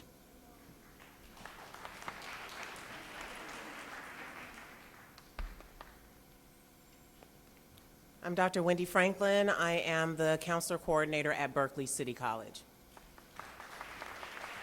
I'm Marianne Martin. I'm the counselor coordinator for Laney College. And I am Rachel Goodwin. I'm the counselor coordinator for College of Alameda, and I have the distinct honor of introducing our keynote speaker. If you've looked at the flyer, you'll see that Geir's name's a little hard to figure out. If you look at her emails, I love that it says Geir, rhymes with fire on all her emails. And I see that a lot because Geir is the director of the High Tech Center Training Unit for the California Community College, and she is a tremendous resource. That center and Geir herself provide professional development and technical assistance system-wide to California Community College faculty and staff regarding web accessibility, alternate media, adaptive computer technology. As DSPS coordinators, we are constantly working to make sure that our programs, our classes, et cetera, are accessible to our students with disabilities. And there is no way I could keep up with that information without having somebody like Geir who I can turn to and say, I've got this issue, I've got this question, I've got this concern, how do I address it? I had a faculty member bring up a question about how to work with a student in their class. Do you have suggestions? And she has, without a doubt, unfailingly been able to get back to me with answers or been able to say, let me look into that and find you an answer. Geir is also the 508 compliance trainer system-wide. So that's talking about the fact that all of our colleges, everything that we get in terms of our electronic media, our information technology needs to be accessible for people with disabilities. Our websites, our financial aid TV, our orientation programs that we have students taking. And so this is one of our great resources for getting that kind of information. Geir has served on advisory boards for AHEAD, which is the Association for Higher Education and Disability, Bookshare, the Alternative Text Production Center, Silicon Valley Independent Living Center, and has been the chair of the National Advisory Commission on Accessible Instructional Materials. Like I said, more importantly to me, she's an amazing resource, always accessible, and willing to either get answers or have them at the ready. And I really am so excited to have her here today, and I hope that you will enjoy. Gaeir Dietrich.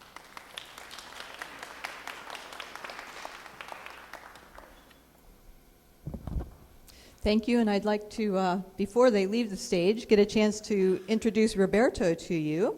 Roberto Gonzalez. Roberto, would you like to come up and introduce yourself? Took me a while to get up here. Good morning. Yeah, I'm Roberto Gonzalez. I'm with Berkeley City College, and I'm the alternate media technology specialist for the campus. Thank you, Geir. And here is your braille copy of what we're going to do later with the Learning Styles profile. Thank you. So much of what is being talked about today, we serve as a resource for you, set up by the California Community College Chancellor's Office. We do professional development for free. We do things like training you how you can make Word documents, how you can caption videos, how you can do workflows that will actually save you time and give you accessible materials at the end that will work for all of your students. So I just offer you that as a resource. We have a lot of resources on our website that you can take a look at as well. Go ahead.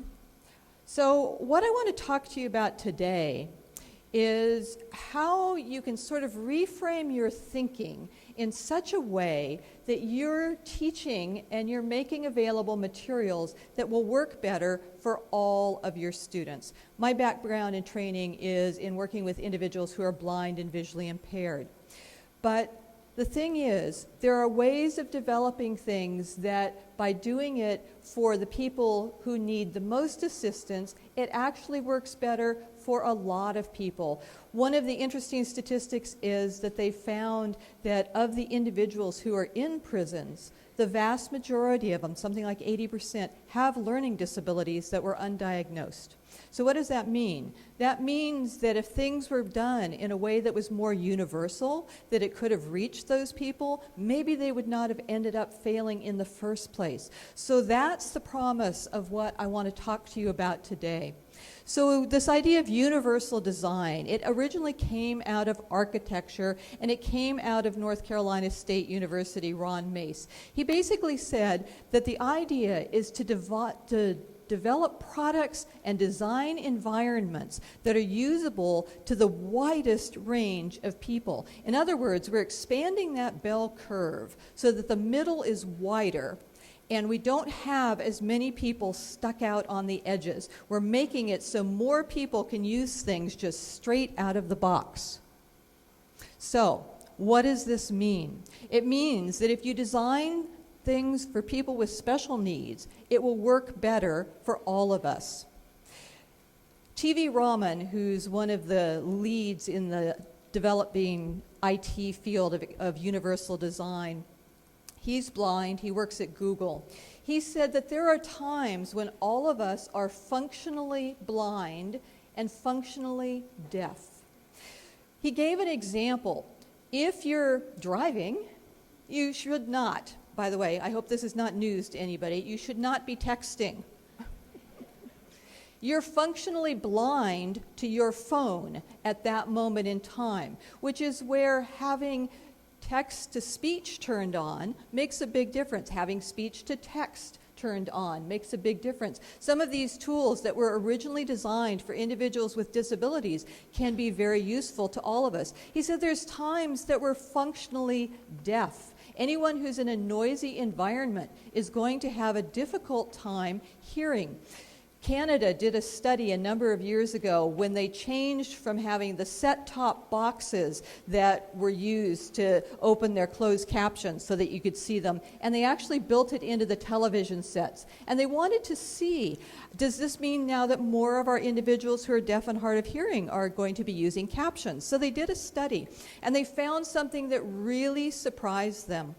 They found out that, in fact, individuals who are deaf and hard of hearing were not the number one users of captions.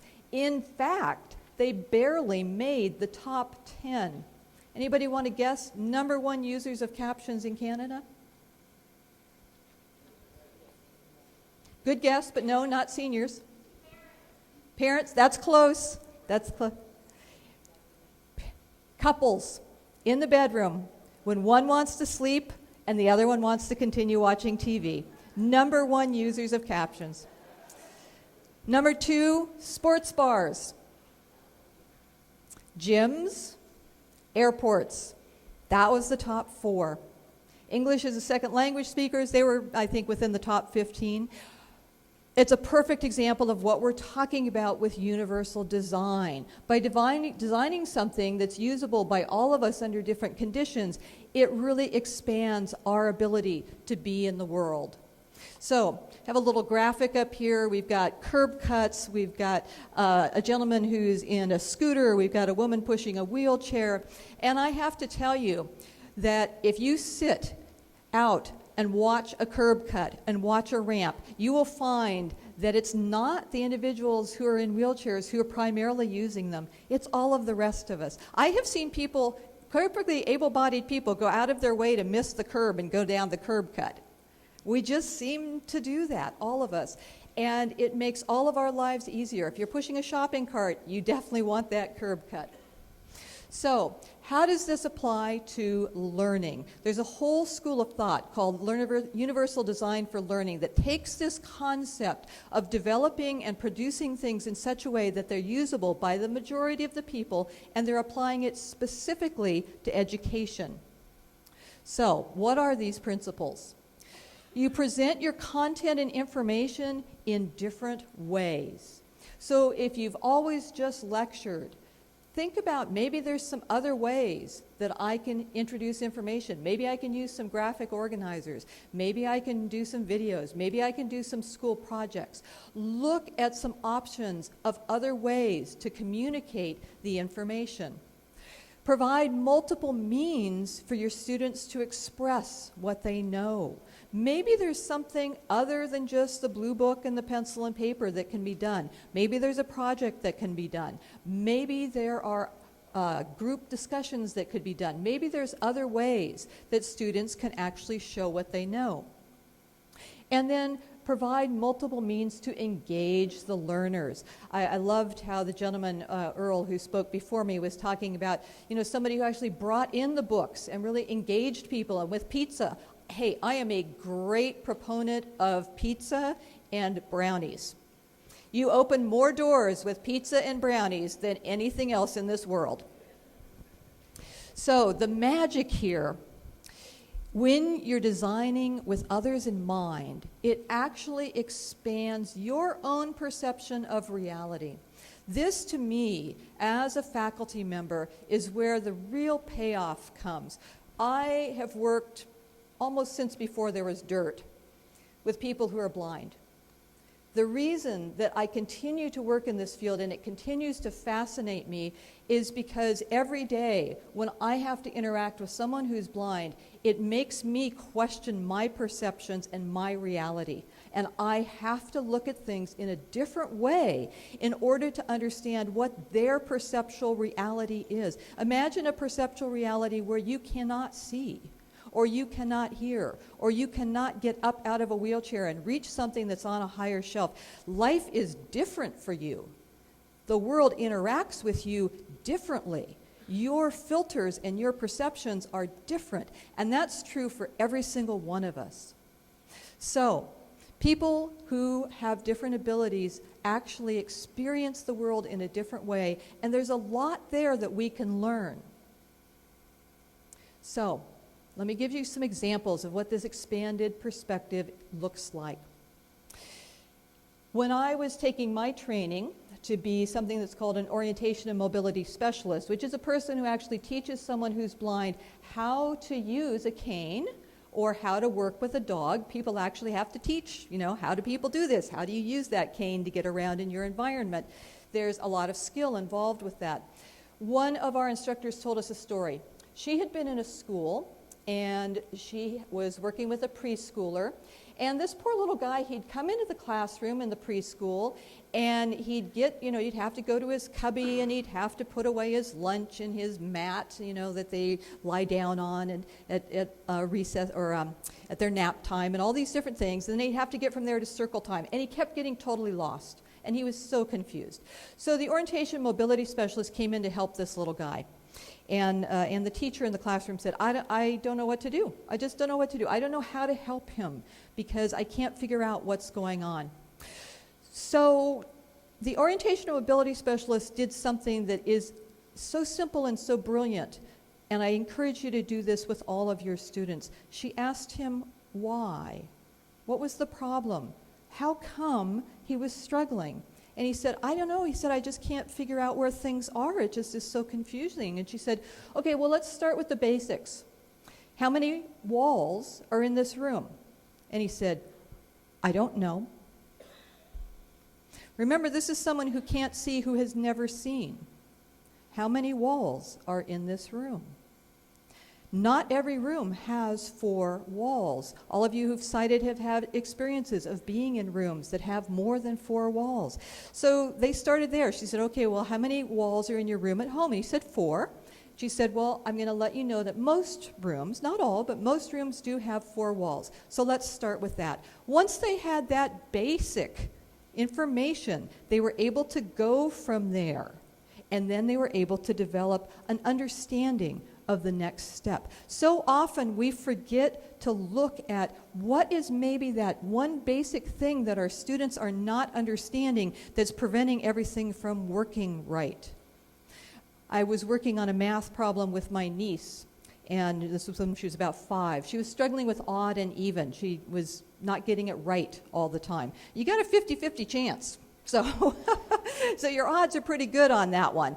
But she wasn't getting it right. And so I sat down with her and I said, well, tell me, how do you know which is which is odd, which is even? She said, well, it's always one more.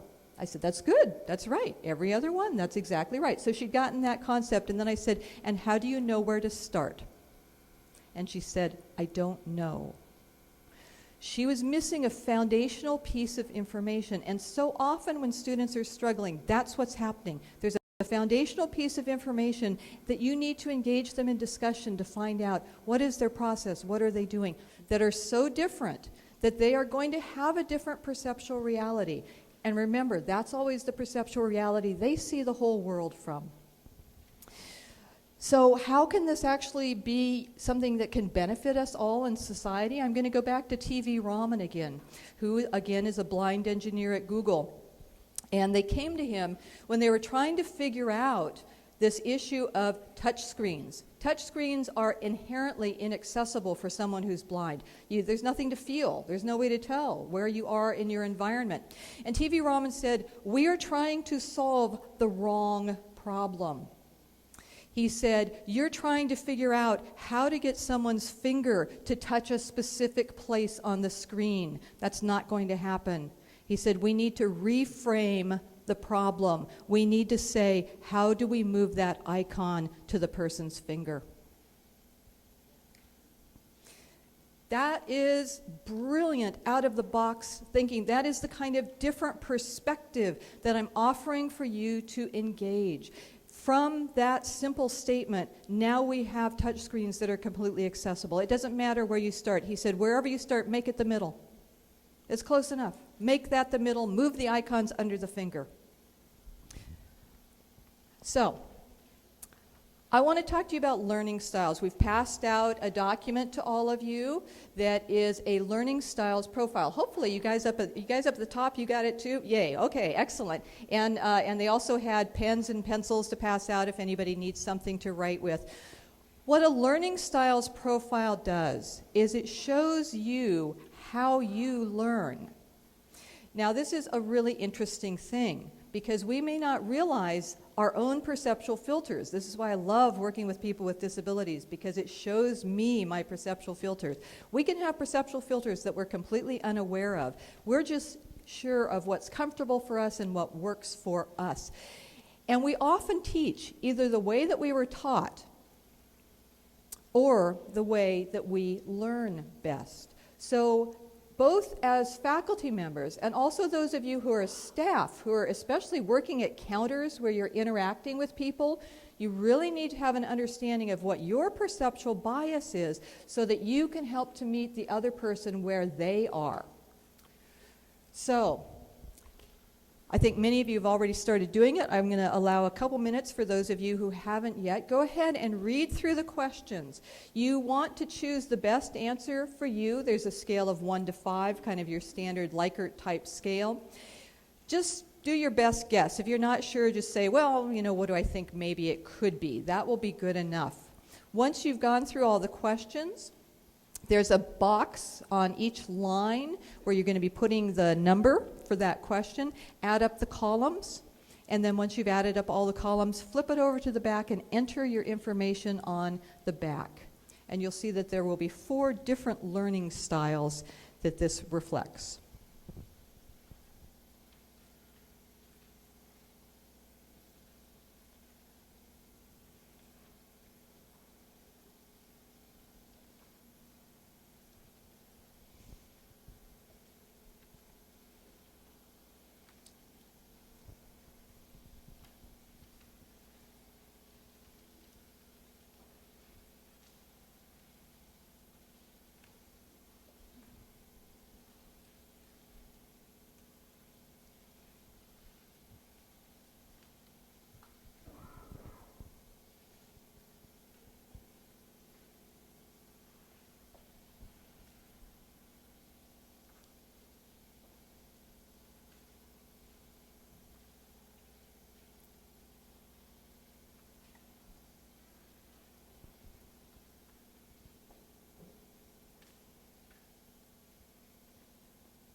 For those of you who like charts and graphs, when you put the numbers on the back, you can even connect them so you can see what kind of curve it makes.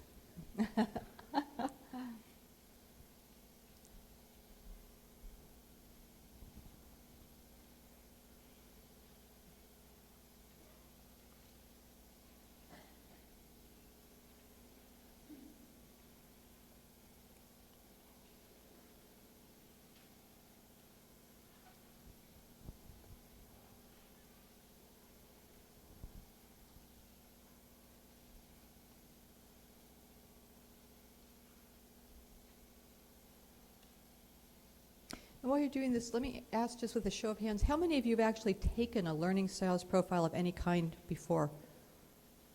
Maybe about a third of you. How many of you have taken one of, are in student services of some sort? Oh, not as many as I would have thought. Usually it's student services who does this sort of thing.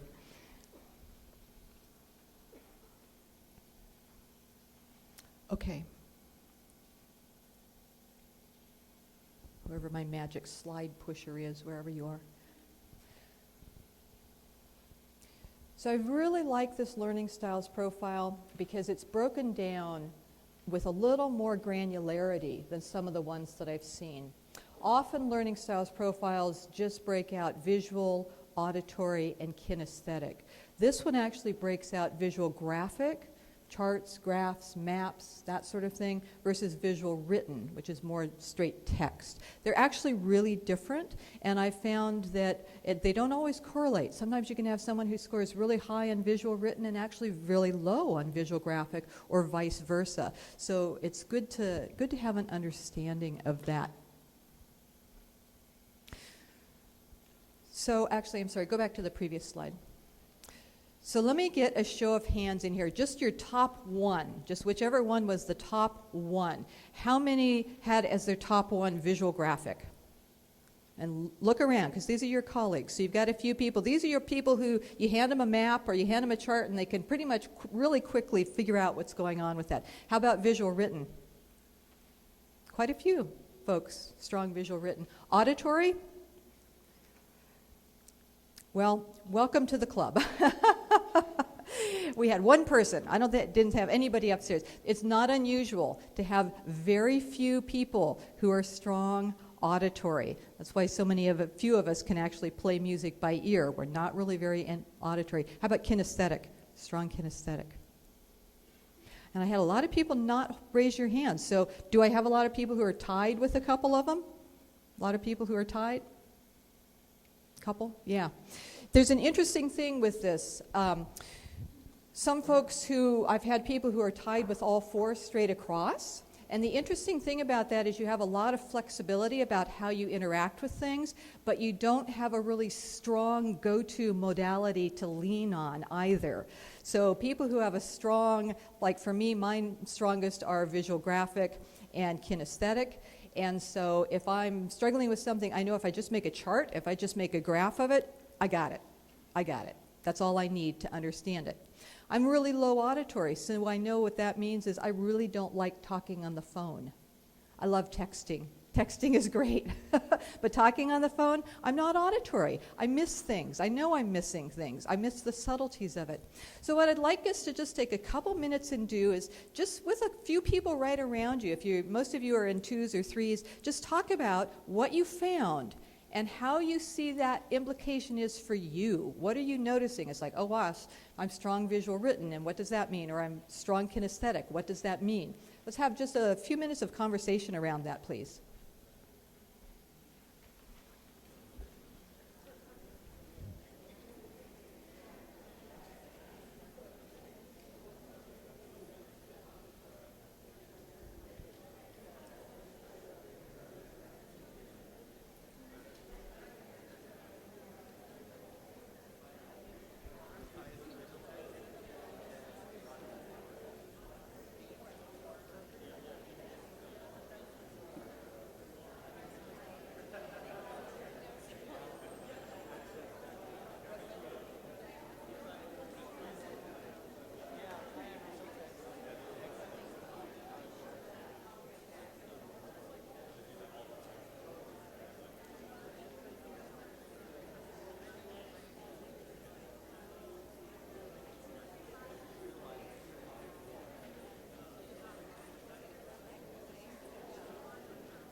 Okay. Next slide. So let's talk about some implications of this when you're interacting with other people. Because we do tend to think that the things that are easy for us are the things that are going to be easy for other people. I had a faculty member who I gave these learning profiles to say to me, so is this why when I expect my students to read the book the night before, and then they come in and they say, I don't really understand it until you demonstrate that, and I'm really strong visual written, is that why? Yes, that's why. Because we tend to think, oh, this is easy for us, this is going to work for everybody. When I teach, I tend to rely very heavily on charts and graphs, because doesn't it make it life easier for everybody? But I know people, very bright people, who they cannot read a map to save their lives. And you give them any kind of a chart or a graph, and it might as well be Swahili, because they are not going to understand anything about that. So people who are low on auditory are going to have problems with taking in a lot of auditory information. People who are low on visual graphic may struggle with charts and graphs. People who are high on kinesthetic, these are your people who learn by doing. These are the people who say, I don't want to look at the directions, just let me put it together, and I will be much better off. And where you've got your visual written and your visual graphic people over there going, but look, there's words, there's a chart. We have to do it like this, or like, and by that time, you know, they're halfway done. Only they may not have done it right, and then you're over here going, okay, now I get to step in with my strength. The thing to understand about these is there's only so much that you can do to remediate the ones that are weak. Those of us who are low auditory are not going to magically develop perfect pitch no matter how hard we try. It's just not going to happen. So what works better for you and for your students and for the people that you're serving at counters or even your other colleagues you're interacting with is to look how you can work with their strengths. And you can even talk to people about this and say, you know, what is your strength here? Interesting things, I've done a lot of work with veterans recently, and almost universally, like well over 85% of them, they score highest in two: visual graphic, kinesthetic. They learn by doing. They're really good with those charts and graphs and maps. And you can understand why they were attracted to the military, because those work really well in the military. And yet, most of our teaching is auditory and visual written. So it's good to mix it up when we can. So be aware that, like the lady who was high on visual written, if you're expecting students to read materials before the class, that may not be the best thing for them. If you have a class with a lot of visual written folks in it, they're going to want that because they will feel more comfortable. But if you got a lot of kinesthetics, they're not going to be so comfortable. So just be aware of that. If you're as I mentioned, very high visual graphic, you assume that everyone else is good at charts and graphs. And if you're really kinesthetic, you're going to assume that everybody wants to engage with an activity, right? They don't need written preparation. They just want to jump in there and do it. And your poor visual written people are going to be going, I don't want to do that yet. I'm not ready to go kinesthetic yet. I need to write this down. I need to process this. They're not right, they're not wrong. These are just differences. And these are ways that you can improve your interactions in the classroom and with students that you're serving at the counters. So just be aware, lectures auditory, reading and visual written, writing assignments are still pretty much visual written with a little bit of kinesthetic sometimes. Graphic organizers, visual graphic, activities, very kinesthetic. Look and see where you're falling in there and just see, can I maybe add one other strategy into what I'm doing just to be able to reach a few more people? So the principles of universal design is that you're going to present the content and information in different ways with multiple means of engagement and allowing students to express what they know in different ways. And this all ties together. You can see how for somebody who's very kinesthetic, doing something with, charts and graphs, that may not work well for them. It depends on what their other strengths are. So, how can you apply this to assessment? Because that's where it really gets tricky, is in testing. How can we do something with assessment? I have a friend, he used to work for the Office for Civil Rights, who's one of the legal counsels there. And he has a very profound learning disability. He'll tell anybody that this is true. He uses assistive technology. Kurzweil is actually a program that he uses very heavily. So when he is teaching at Hastings College of Law, what he does is he gives everyone in the class a 1-week take-home exam. So obviously take-home, it is open book. But he sets a word limit. It has to be 500 words or less.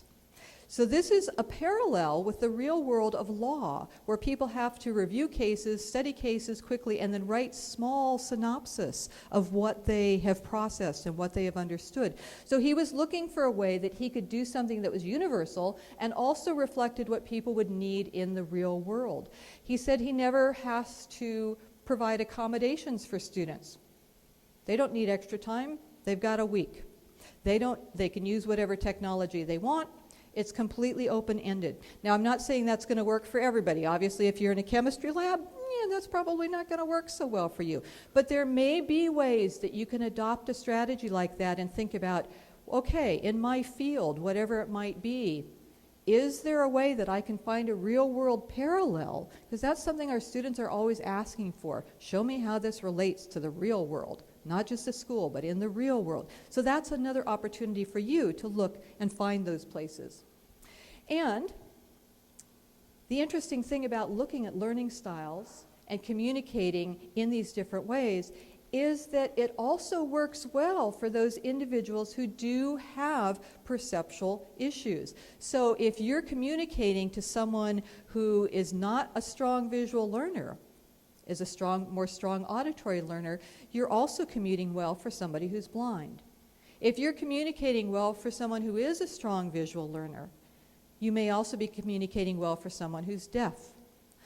So it ends up working really well for everyone. So let's look at some concrete applications of this.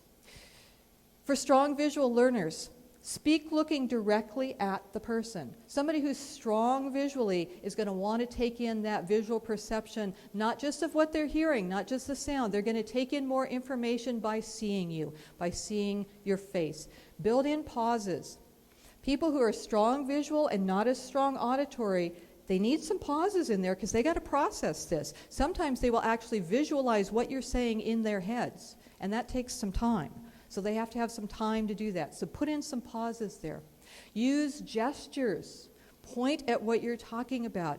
If you're a person who writes on the board a lot, make sure that then you don't talk facing the board. You turn around and you point at what you're talking about. And that is really going to be helpful for your visual learners. And this is also going to work really well if you have a student in your class who's deaf.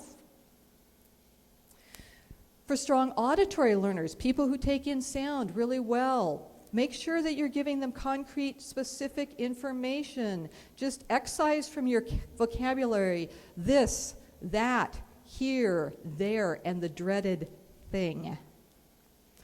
Get that thing over there. Has no content. There is no there. There is no information there. We think there is. It sounds good, but there's really not. Use concrete, specific terms. Your auditory learners are really going to thank you for this. Beware of language that seems concrete but isn't. This is a really tricky one. I've seen this happen in math classes a lot, where they'll say something like, set both factors equal to 0 and solve.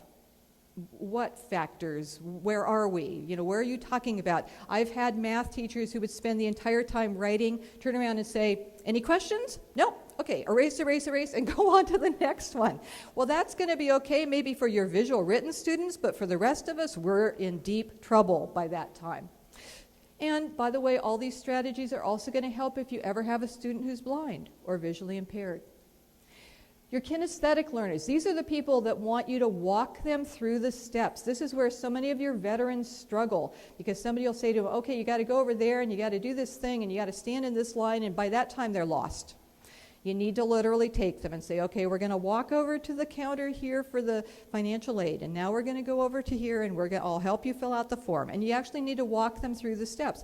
And once you've done it once, Then they're going to have it, and then they'll walk the next person through. For you who are working at counters, this is really important. If you've got a kinesthetic, they're the ones who are going to be looking at you blankly as you say, okay, you need to do this, this, and that, and then they're going to be, what? You know, you lost them at step one because they haven't been able to get into motion with it yet. So you need to have strategies. This is where it's great to have peer mentors around, especially your first week of class, who can actually be helping out and taking students and walking them through things. This is something that you guys can look at in student services of how can you get your kinesthetic students more involved, having them do something like this. They're going to love being interactive and being able to work with people in that way. Look for the win-wins. I'm always all about the win-wins with this kind of things. You also need to provide for your kinesthetics the options to do something with the information. Now, I know this works better in some subject matters than others, but this is where if you're teaching something like statistics, you can actually have them go out on the street corner and count the red cars or do something that's actually a real-world application to whatever it is that you're doing. And that will help your kinesthetic learners. And by the way, this also works really well for your students who have ADD and ADHD, because they are all about staying in motion. And for everyone who has a learning disability, having multimodalities is going to be really helpful for those folks, because they need to be able to rely on more than one of their strengths. They need to be looking at multimodal variety of ways of interacting with information to really understand things. For them, having something like captioned videos that also have the transcript, so that they can go back and forth between the transcript and the captions. I got to tell you guys, captioning, I know it's kind of tends to be a hot button topic because it is expensive and it is a lot of work, but once you've got the captions, you also have a transcript. And that is so cool, because for somebody like me who's more strongly visual than auditory, oh my God, do not please make me sit through 5 minutes of YouTube videos on something. Just give me the transcript so I can go through and say, that's the part I need. I want to know what button to push right there. I don't want the rest of that stuff. So you've got that ability to do things in multiple ways that will work for multiple people. Okay. So, summary. Multiple means of engagement, plus multiple means of representation, plus multiple means of expression and action. That all adds up to this idea of teaching students in a way that better meets everyone's needs. Now, can you just skip all the way to the end, please, of the slides? There's a lot of information. Keep going. There's all the way. There we go. If you have internet access, let's go to the URL there, please, toolsthatinspire.com.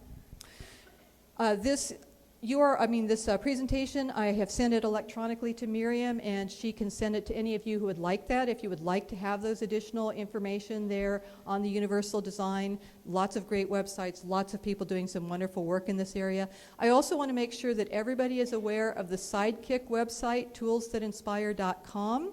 This is a site that has been put up by the Chancellor's Office. These are all completely free resources that are available to all of you. So 3C Media, probably many people know about that. CCC Confer, if you're doing online education, you really should know about CCC Confer. The wonderful thing about CCC Confer is if you do a real-time office hour with people, you can also request captioning. So instantly, you've got your transcript, you've got your captions. It's really a great service. @ONE has courses that you can take, especially for online ed. They have one on how to make your courses accessible for online ed. It's a 4-week course. We're up there, High Tech Center Training Unit. The DECT grant, the Distance Education Captioning and Transcription Grant, captioning for all of your online and web-enhanced courses completely for free. These are all resources that are provided by the Chancellor's Office for you, so I want to make sure that you guys know about that so that you're getting everything that you should be getting. So thank you. It's been an honor to be here today, and I hope everybody got to walk away with something.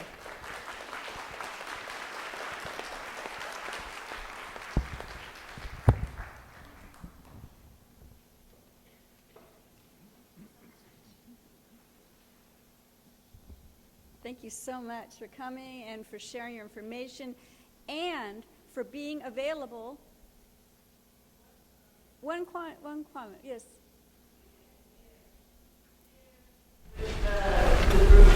About the classes, the video to show the classes, Oh, yes, okay, yes. So videos that are in classrooms. You want to talk?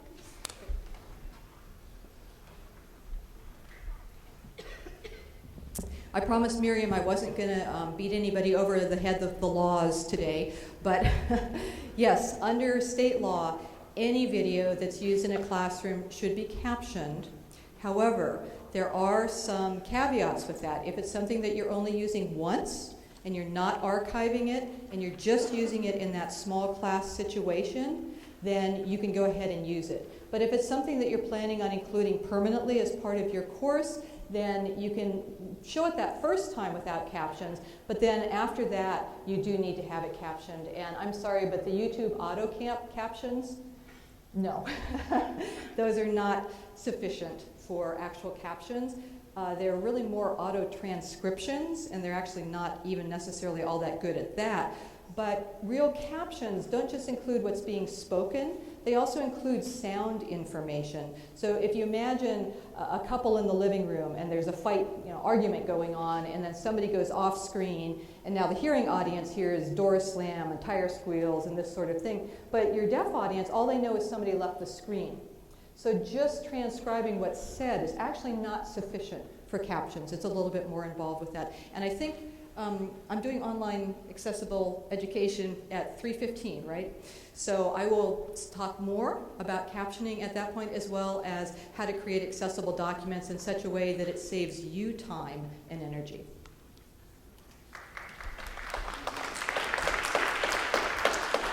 Yes, so we have DSPS coordinators and DSPS programs at each of the campuses, which are a fantastic resource available to everybody. And Gaeir has graciously accepted to stay this afternoon for a workshop, and that happens at the workshop time at 3:15, and everybody's welcome to come to that. Thank you so much. We're pretty much on time, amazingly, and there's lunch in the Student Center for everybody. Thank you very much.